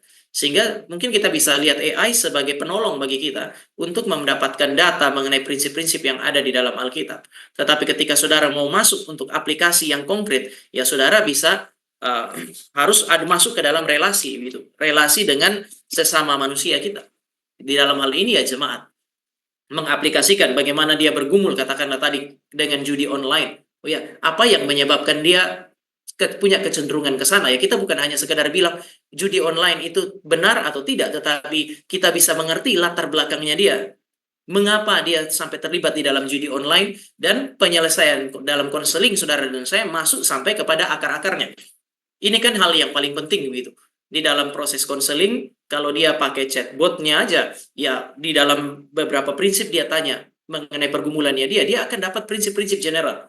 Tetapi melalui konseling dengan hamba Tuhan, dan menurut saya ini tidak tergantikan, saudara dan saya bisa menemukan dan kemudian berbicara mengenai hal-hal yang tidak dia katakan. Karena kita kenal dia, kita mengerti dia di dalam relasi. Dan yang terakhir, AI tidak meniadakan tanggung jawab moral kita sebagai hamba Tuhan. Manusia hanya mencipta dan menggunakan teknologi, tetapi juga pada saat yang sama dia adalah orang yang bertanggung jawab terhadap AI atau katakanlah teknologi baik yang dia ciptakan maupun dia gunakan. AI memperkaya pemikiran dan pelayanan dengan kelimpahan data pendukung pelayanan. Saya pakai istilah data untuk hal ini. Tetapi jangan lupa, secara moral hamba Tuhan adalah juru bicara Tuhan, bukan juru bicara AI. Saya kira ini penting karena AI memudahkan kita bukan hanya dengan data, kita bisa ditolong dengan struktur khotbah. Dan saya kira baik kalau kita mau bikin khotbah, kita tanya bantuannya dia ya. Ada struktur yang dia bisa berikan kepada kita daripada khotbah kita tidak punya struktur sama sekali, jemaat sulit untuk mengerti. Tetapi juga pada saat yang sama, AI bisa buatkan khotbah bagi Anda.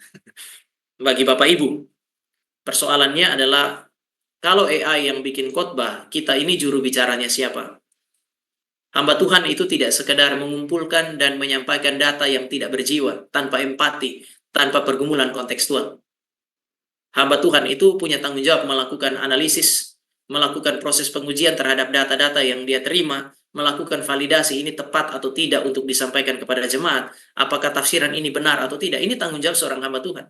Sehingga melalui proses ini kita memastikan bahwa nasihat yang kita berikan, berita kita itu tidak bertentangan dengan kebenaran yang Allah berikan di dalam kitab suci. Saya kira ini adalah prinsip-prinsip yang penting yang menurut saya ya kita ada di tengah lah. Akuilah bahwa teknologi itu bagian dari diri kita, tidak bisa dipisahkan. Jangan bersikap terlalu negatif, antipati terhadap teknologi, jangan juga terlalu optimis sampai tiap hari yang kita kerjakan, bahkan khotbah pun hanya dikerjakan oleh AI, kita tinggal mengkhotbahkannya. Ya kita robot gitu. Kita ini juru bicara Tuhan, Tuhan taruh untuk mengerti konteks pergumulan jemaat, mengerti firman, lalu kemudian mengaplikasikannya di dalam konteks hidup jemaat. Nah bagi saya, ya kita tidak boleh menyampaikan sesuatu yang tidak berjiwa. Khotbah saudara dan saya, selama saya melayani dari 2011 baru dalam konteks Gary ya, 2011 sampai hari ini, saya lihat ya ada hal yang baik yang bisa saudara dan saya pelajari dari konteks hidup jemaat yang kalau kita pelajari dapat data-data yang komplit, data-data yang baik dari AI, wah sangat bernas khotbah kita. Asal kita mengerti betul konteks jemaat dan kita menarik turun prinsip-prinsip tersebut kepada jemaat. Jadi mari kita menempatkan diri kita di tengah, untuk kemudian mensyukuri teknologi, tapi juga berhati-hati terhadap teknologi karena dia tidak bebas nilai sama sekali. Saya kira ini dari saya, Tuhan memberkati. Ya, terima kasih kepada Pendeta Tama atas tanggapan dan materinya yang saya rasa sangat memperkaya wawasan filosofis dan juga rohani kita ya, dan kita diajak untuk memikirkan lagi penerapan AI dan teknologi dalam hidup dan pelayanan kita secara bertanggung jawab. Sekali lagi saya mengundang kita untuk memberikan reaction lewat Zoom ini. Mari kita berikan reaction yang meriah. Nah, sebelum kita masuk dalam sesi tanya jawab yang akan berlangsung sebentar lagi, kita akan mendengarkan sedikit pengumuman dari rekan saya, Pendeta Bungana Gultom dari Our Daily Bread Ministry. Saya persilakan.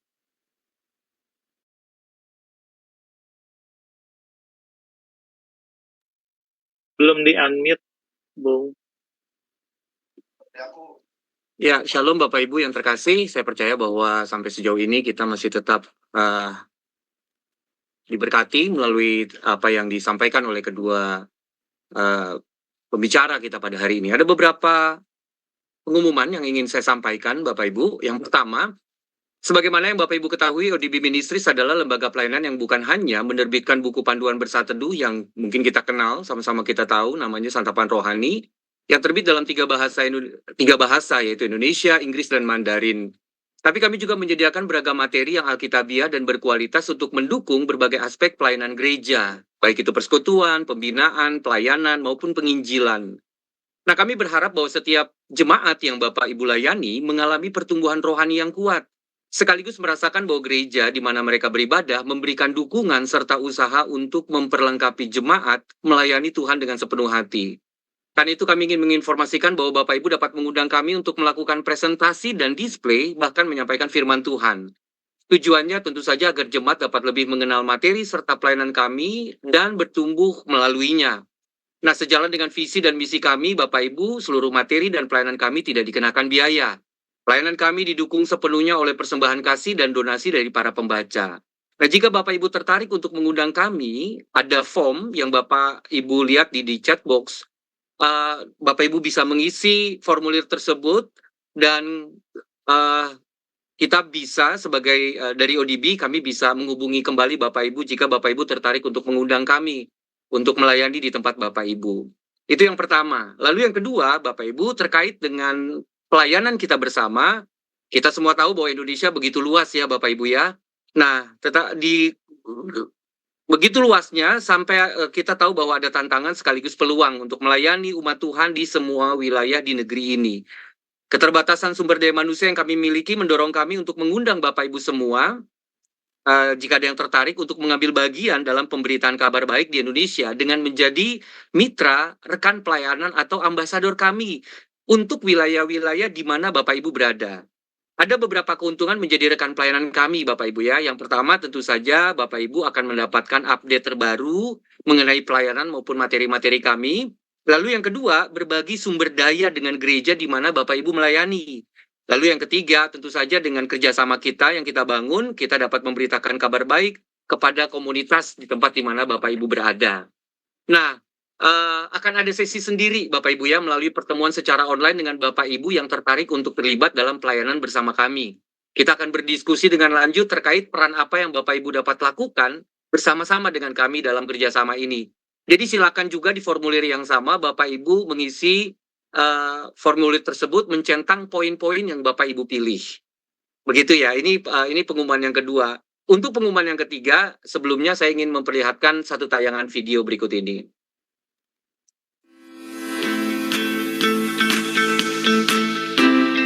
Mari mendukung pelayanan ini agar kami dapat menjangkau banyak jiwa dengan firman Tuhan yang sanggup mengubahkan hidup. Silakan scan kris yang tertera di layar untuk memberikan persembahan kasih. Tuhan Yesus memberkati. Nah Bapak Ibu, kami bersyukur ya karena selebih dari 25 tahun pelayanan kami di Indonesia, Tuhan mengizinkan kami memperluas dampak pelayanan ke berbagai komunitas. Dengan memfokuskan pelayanan kami untuk mendorong jemaat Tuhan memiliki kecintaan seumur hidup pada firman Tuhan dengan menyediakan resources yang diperlukan, maka kami juga mendorong Bapak Ibu untuk terlibat mendukung kami melalui doa dan tentu saja dengan persembahan kasih. Karena dukungan yang diberikan memungkinkan kami, ODB Ministries di Indonesia, untuk memberi dampak yang lebih luas lagi kepada banyak orang. Kami menyediakan cara yang mudah untuk Bapak Ibu bisa berpartisipasi dalam pelayanan kita bersama.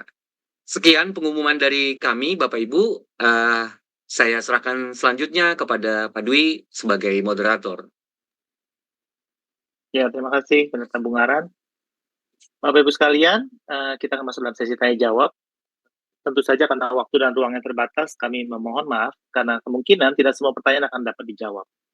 Pertanyaan yang kami sampaikan ini semoga mewakili pertanyaan Bapak Ibu yang lumayan banyak pada malam hari ini. Baik, saya mulai saja. Pertanyaan yang pertama untuk mungkin untuk Prof. Esther ya. Ada yang bertanya, Prof, jika AI adalah machine learning ya, apakah nantinya bisa terjadi penggiringan opini terhadap jawaban yang diberikan AI kepada seorang pencari informasi itu? Oke, terima kasih Pak Dwi. Ya benar banget ini ya.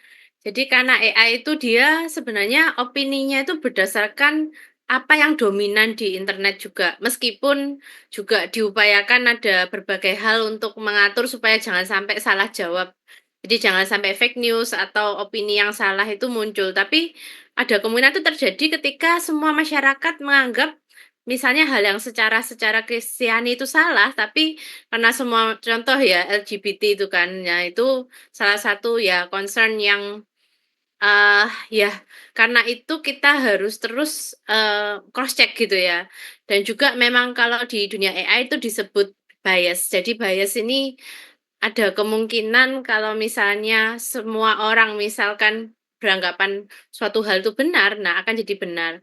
Kemudian kalau dalam pengambilan data, misalkan, kalau kita ke AI yang berbasis data ya, ketika decision maker yang human sebelumnya itu ada bias tertentu, itu nanti akan terbawa ke model AI yang kita bangun itu juga bias gitu. Jadi itu memang bisa terjadi karena itu ya terus kita upayakan jadi ada term responsible AI itu yang sedang dipastikan terus dijalankan termasuk menghapus masalah bias ini tadi seperti itu.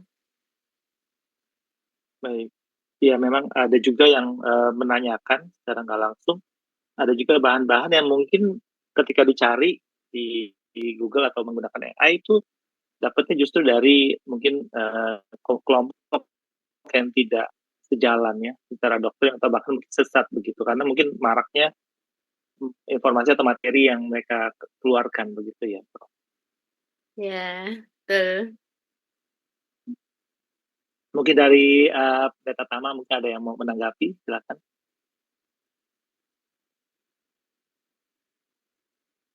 Ya, saya hanya mau melengkapi sedikit bahwa ya kalau selama baik itu data atau informasi yang kita cari dari AI ini masih selalu harus disuplai atau disediakan oleh manusia, ya kita tuh tidak pernah bisa menghindari yang tadi Prof. Esther bilang bias. Bias pasti akan selalu kita jumpai. Itu yang tadi saya bilang ya validasi tugas kita hamba Tuhan kan ya karena dia hanya tools ya kita mau nggak mau mesti ada di situ lalu kemudian kerja keras kita berikutnya adalah setelah dibantu oleh AI berarti waktunya atau tenaga kita pakai untuk melakukan validasi. Nah, saya pakai istilah tadi ya ini medan tempur ideologi justru. Tadi kalau Bu Esther bilang kita bisa menjangkau kemana-mana melalui pertolongan AI di dalam pelayanan gerejawi, jangan lupa bahwa orang lain pun melakukan hal yang sama dengan prinsip-prinsip yang berbeda untuk menjangkau kita ya. Maka justru keberadaan hamba Tuhan bagi saya tak tergantikan di dalam aspek ini. Kita menolong jemaat supaya tidak terjebak melalui apa yang ditawarkan katakanlah oleh dunia dan itu bertentangan dengan prinsip-prinsip kitab suci. Sebaliknya kalau itu tepat, ya kenapa tidak kita kemudian mengakui bahwa teknologi ini sudah sangat menolong kita. Ya, tadi terbuka terhadap tetapi berhati-hati Pak. Kalau dari saya sih Pak Dwi ya. Betul. Iya, itu yang mesti diberikan pendidikan ya, mungkin juga memperkaya wawasan jemaat juga untuk mengenali ya mana yang memang perlu dan baik. Nah, berhubungan dengan pelayanan gerejawi juga mungkin untuk Pak Tama ya, apakah kita tadi kan mungkin secara praktis tentu hamba Tuhan biasanya bertanya tentang persiapan khotbah ya. Nah, kira-kira ada nggak Pak yang Bapak misalnya atau pernah pakai atau mungkin tahu materi-materi yang mungkin bisa menjadi referensi ketika ada di dunia maya atau AI ini yang bertanggung jawab, Pak?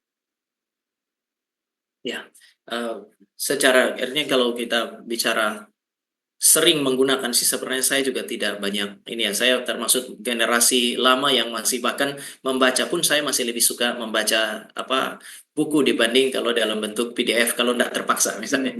Di dalam kondisi tertentu saya bahkan pergi ke percetakan dan kemudian saya minta dibikin jadi di print Wow. jadi buku. Artinya itu saya benar-benar masih manusia yang betul-betul old fashion gitu.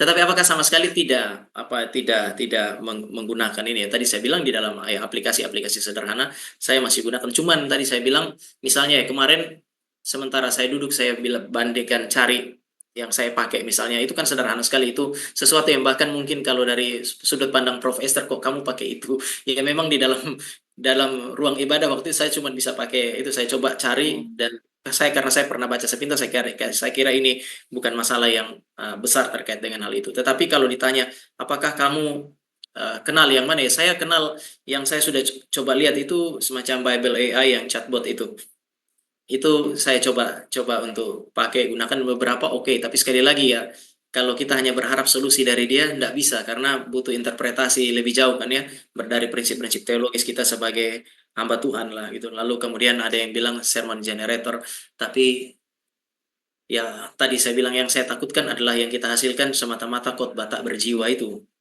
Jadi tetap harus ada intervensi kita sebagai hamba Tuhan untuk mengaplikasikan lebih jauh ke dalam kita. Tapi kalau seandainya menghasilkan khotbah dengan tema tertentu, lalu kita tinggal membaca dan mengkhotbahkannya, saya secara etis ya, saya menolak itu.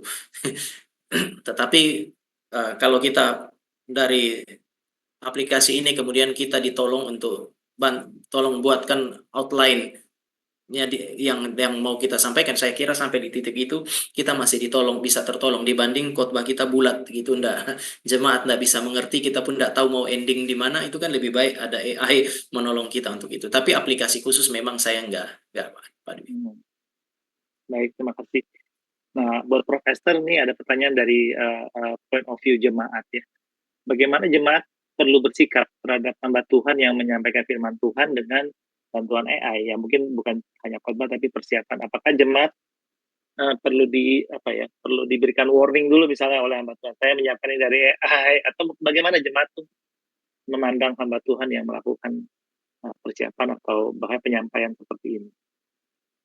Ya, jadi memang kami sendiri di dunia AI sebenarnya yaitu ada juga saya lihat sekilas pertanyaan tentang regulasi dan etika ya. Memang masih luar biasa rumit ini untuk membuat rule tentang hak cipta, tentang rule etika AI karena ini teknologi yang baru dan dia generatif. Jadi sebenarnya dia dari sisi program itu sudah diupayakan tidak plagiat, tapi ya tetap mungkin ada orang yang merasa loh ini kok mirip ya dengan khotbah saya kok dimunculkan seperti itu. Karena memang ada di knowledge-nya si AI. Jadi ya cukup rumit, tapi yang kita bisa lakukan saat ini di dunia akademik itu sekarang sudah banyak jurnal yang di paper itu kita harus memberi acknowledgement. Jadi paper ini ditulis dengan bantuan AI untuk apa? Untuk perbaikan tata bahasa, untuk menambah ide, untuk research kayak sumber-sumber data, untuk nambah wawasan yang kita masukkan ke paper. Jadi biasanya di paper kan kita harus ngasih statistik gitu ya. Dan itu boleh kita gunakan AI, tapi tuliskan di bagian acknowledgement. Dan untuk presentasi, biasanya ketika kita dibantu oleh AI, itu kita bisa waktu terakhir itu kesepakatan bersama ya. Kayak etika bersamanya itu kita bisa beri tanda bintang di akhir judulnya. Jadi menandakan bahwa this presentation use AI tools such as ini bisa spesifik atau bisa general, tapi biasanya yaitu kita bisa sampaikan sih karena memang AI ini sekarang udah jadi asisten ya dan ya sebagian jurnal. Jadi sebagian jurnal tuh benar-benar menolak paper yang dibuat dengan bantuan AI, tapi sebagian yang bereputasi juga sudah mulai menerima karena ke depan mungkin makin banyak gitu ya menggunakan assistance dari AI. Jadi kalau dari kami sebagai developers itu sekarang udah harus memberi acknowledgement kalau ada peranan bantuan AI gitu. Baik. Iya, kadang-kadang jemaat juga mungkin suka fact checking ya. Iya. Dia penasaran, benar nggak tuh yang hamba Tuhan katakan, atau ilustrasinya, atau mungkin apa penafsirannya dan lain-lain. Jadi jemaat juga pintar sebenarnya. Baik, satu hal lagi tentang pengembalaan nih Pak Tama. Bagaimana gereja atau hamba Tuhan memanfaatkan untuk pelayanan yang lebih luas, misalnya konseling atau pengembalaan Pak? Terpikir nggak Pak bagaimana caranya menggunakan AI atau teknologi seperti yang ada sekarang? Bahkan kira-kira saya pernah melayani dulu di GRI Karawaci, itu kira-kira tahun 2008 sampai 2011. Itu satu waktu saya dapat semacam SMS selamat ulang tahun dengan kalimat yang sangat bagus. Saya agak sedikit terkejut karena pagi-pagi buta saya sudah dapat ucapan selamat lah, bahkan ada ayatnya, kalimatnya ditata sangat baik gitu. Itu bahkan itu sekitar 2008-2011 waktu hamba Tuhan belum gelisah dengan hal yang sedemikian. Sehingga waktu saya pergi ke perpustakaan, kebetulan disitulah komputer itu ada di situ. Saya ngobrol sampai pengelola perpustakaan, luar biasa ya pengurus nih, pagi-pagi sudah WA saya. Saya bilang WA apa? Dia tanya WA apa? WA ulang tahun. Lalu kemudian dia bilang, oh ini dari sini. Ada semacam aplikasi yang kemudian mengirimkan itu. Satu sisi saya pikir, oh ya ternyata gereja telah memanfaatkan itu untuk beberapa dimensi. Bagi jemaat yang tidak tahu ya, ini seperti ya betul mengekspresikan perhatian yang kadang-kadang kami hamba Tuhan lupa kan ya. Cuman sekali lagi di sisi yang lain saya merasa aduh ternyata saya dapat salam pagi-pagi dari robot nih dengan pemikiran saya. Tetapi ya ada banyak hal yang kita bisa gini. Saat ini kita publikasi acara pun kan butuh desain yang baik. Pemuda-pemudanya kami adalah pemuda, saya lihat di Depok misalnya itu mahasiswa-mahasiswa UI, waktu saya minta tolong kita bikin mau bikin kegiatan tertentu untuk pelayanan mahasiswa, mereka serahkan kepada mereka dan mereka dengan segala caranya yang sangat kreatif tidak lama kemudian muncul. Sekarang dulu edit video itu lama. Sekarang kan kita bisa khotbah yang panjang dibuat menjadi lebih pendek. Itu hanya untuk reels itu kan kira-kira 1 menit itu saya bilang mereka kasih ke saya, ini Pak, kami mau ambilan segini cukup panjang. Bapak mau yang menit ke berapa, itu dalam waktu yang sangat singkat. Nggak lama kemudian mereka kirim beberapa alternatif. Dan kita bisa pilih alternatif terbaik, diutak-atik oleh orang-orang yang ada di dalam gereja. Ini sesuatu yang bagi saya justru mengefektifkan pelayanan kita. Kalau tadi Prof. Esther pakai istilah outreach, wah ini alternatif yang sangat menolong gereja di dalam pelayanan-pelayanan. Tetapi sekali lagi saya juga mau ingatkan pada saat yang sama yang singkat sedemikian kan juga ada di dalam konteks bahaya dalam pengertian kurang argumentasi. Ya orang sekarang lebih suka yang 1 menit dibanding yang 7 menit misalnya. Padahal yang 7 menit mengandung argumentasi. Nah ini yang saya kira tantangan juga bagi gereja pada saat yang sama. Tapi ada banyak aspek di mana teknologi sebenarnya sangat menolong kita hamba Tuhan gitu. Iya, dari Prof. Esther mungkin ada yang mau ditambahkan mengenai konteks penggembalaan nih, atau tadi mungkin penginjilan juga ya? Apa yang Iya. dilihat dari Prof. Esther? Ya, kalau penginjilan ya tadi itu ya potensi untuk bikin connection awal. Jadi mungkin AI itu kita bisa pakai untuk bikin connection awal. Jadi kayak kalau kita memang perlu misi ke suatu daerah, ya kita bisa tahu info bahasa budaya, tapi sebatas yang AI tahu karena memang tetap ada yang belum muncul ya knowledge yang lokal wisdom ini yang kita nggak tahu kalau kita belum sampai di sana. Nah, jadi sebenarnya AI ini kalau untuk relasi dia bisa membantu membangun kayak awal salamannya gitu ya. Tetapi ketika kita ingin benar-benar mengenal dan misalnya membantu orang itu mengenalkan Tuhan dan supaya Tuhan itu bisa mengubah hidupnya. Nah, ini tetap nggak bisa dibantu AI seperti itu karena AI hanya program tadi. Namun bila kayak ucapan ultah tadi ya, misalkan dulu mau bikin ucapan ultah itu harus bikin pantun dari nama teman kita.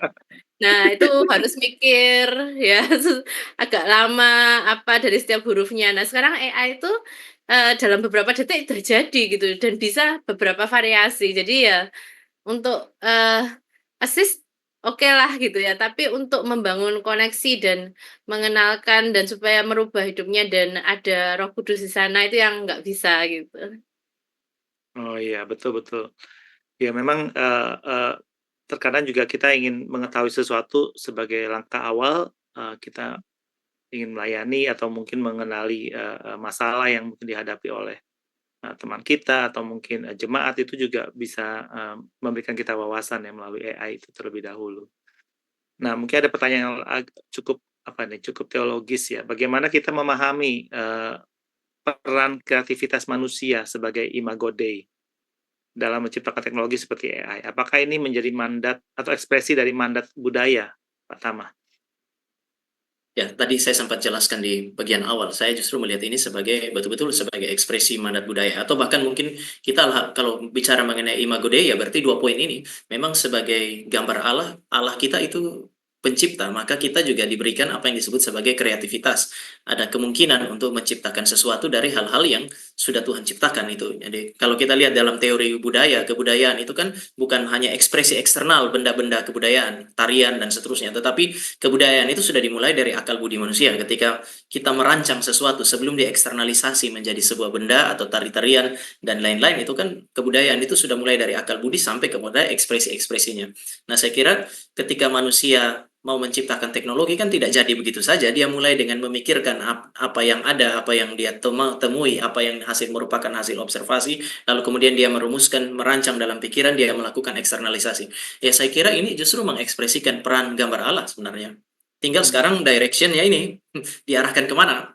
Untuk memuliakan Allah atau kemudian melawan Allah. Lalu kemudian kalau pertanyaan kedua terkait dengan mandat budaya, betul. Karena manusia kan dipanggil, tadi saya bilang, masuk ke dalam segala dimensi hidup, menggali potensi-potensi yang ada di sana, lalu kemudian membuat sesuatu, menciptakan sesuatu yang memang memuliakan Allah. Tugas kita memang menciptakan sesuatu untuk melampaui keterbatasan-keterbatasan kita. Betapa bersyukurnya kita ya setelah pandemi ini, aplikasi yang ini yang namanya Zoom ini kan sesuatu yang menolong kita untuk kemudian melampaui keterbatasan. Kalau enggak, saya di Cikarang, Pak Dwi entah ada di Jakarta atau di mana, lalu rekan-rekan yang ada di Papua, kita enggak bisa lakukan yang seperti ini. Justru kan jadi berkat luar biasa besar kan ya. Jadi betul ya, bagi saya ini bagian dari mandat budaya, ini perintah Allah, tapi setelah kejatuhan kan arahnya ini bisa salah. Tapi selama kita menjaganya di dalam prinsip biblical, prinsip-prinsip Alkitab, saya kira ya ini berkat yang sangat besar karena Tuhan menciptakan kita sebagai ciptaan yang kreatif, dan Tuhan juga kasih kita kemampuan untuk menciptakan melaksanakan mandat budaya. Saya kira itu, Pak. Betul. Ya, setuju ya. Nah, kalau begitu Pak, apa tantangan spiritual ya Pak ya dari penggunaan atau bahkan ketergantungan kita terhadap AI ya? Ya, ada beberapa tadi saya sudah sempat sampaikan tadi ya.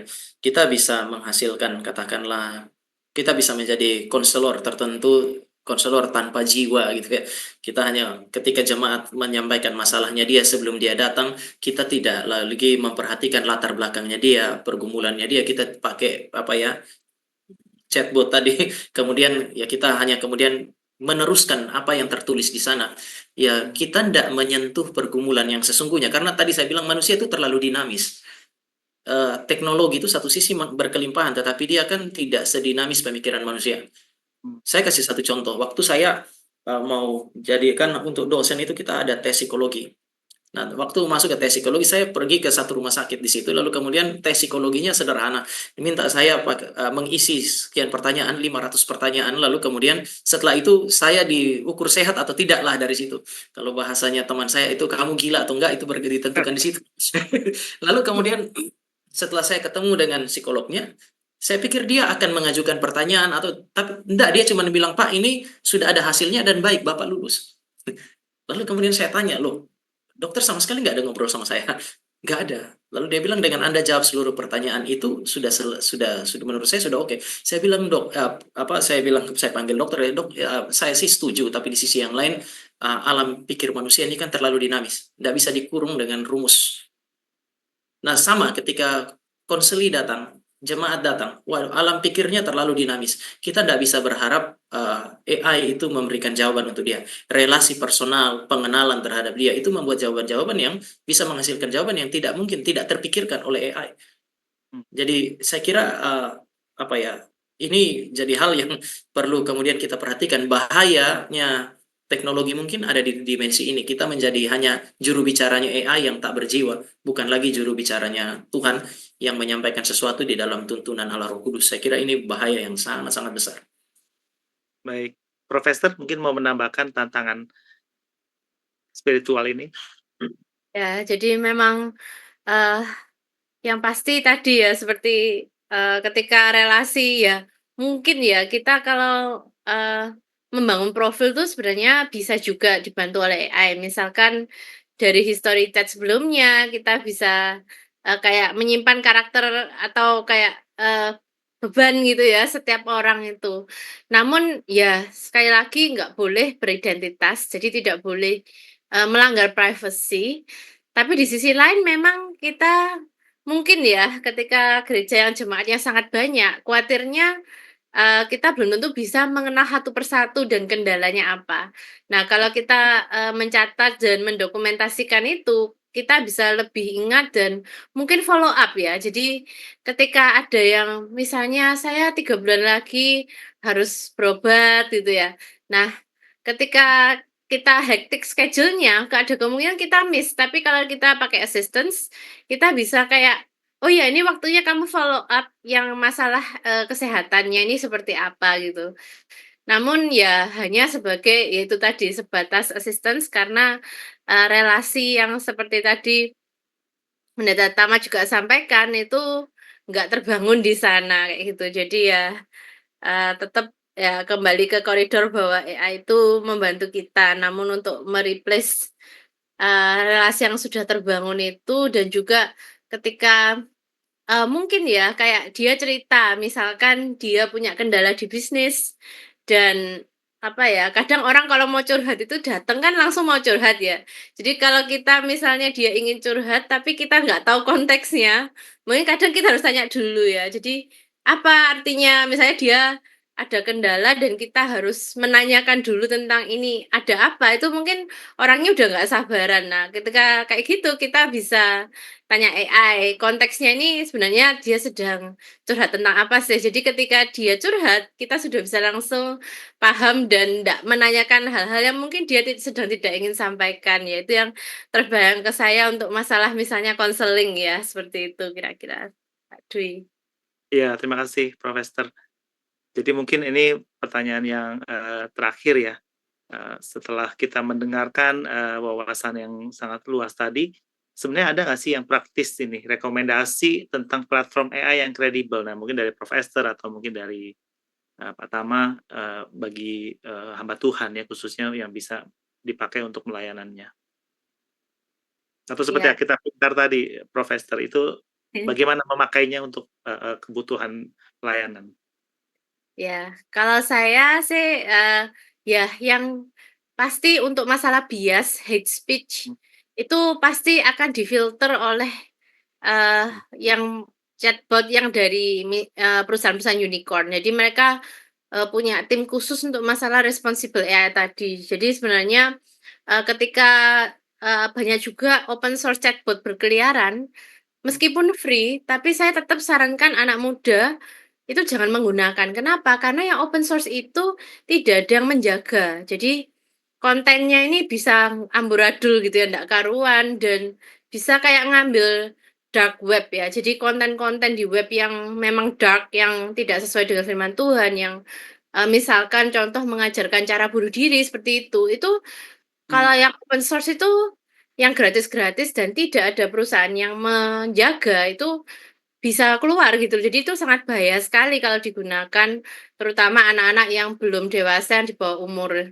Nah, jadi kalau saya sarankan memang yang dari perusahaan bereputasi yang di websitenya sudah mencantumkan mereka terus menjaga etika dan responsible AI-nya dan kebenaran dari knowledge yang mereka bangun gitu. Tapi, untuk batasan lebih lanjut lagi, itu sekarang sudah banyak tools-tools yang kita bisa mengupload dokumen. Jadi ketika kita ingin membuat khotbah, kita mungkin masih bisa mencari misalnya panduan-panduan atau acuan-acuan yang bisa memastikan arahnya itu tepat gitu.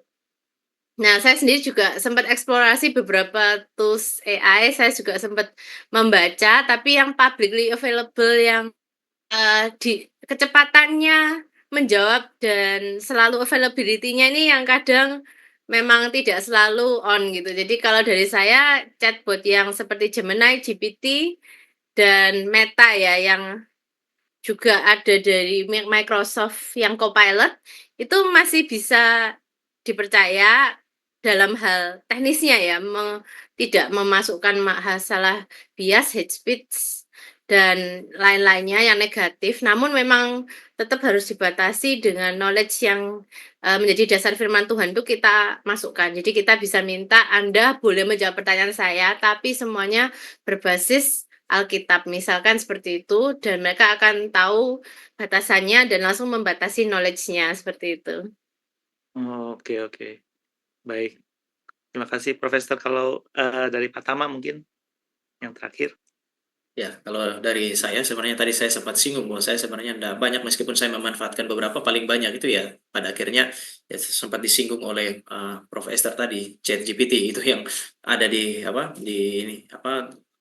laptopnya saya itu. Kalau pas saya butuh saya akan pakai itu. Sisa yang lain sih memang nggak ini, bahkan saya mengenal kayak chatbot itu dari jemaat. Pak, kami pakai ini juga loh.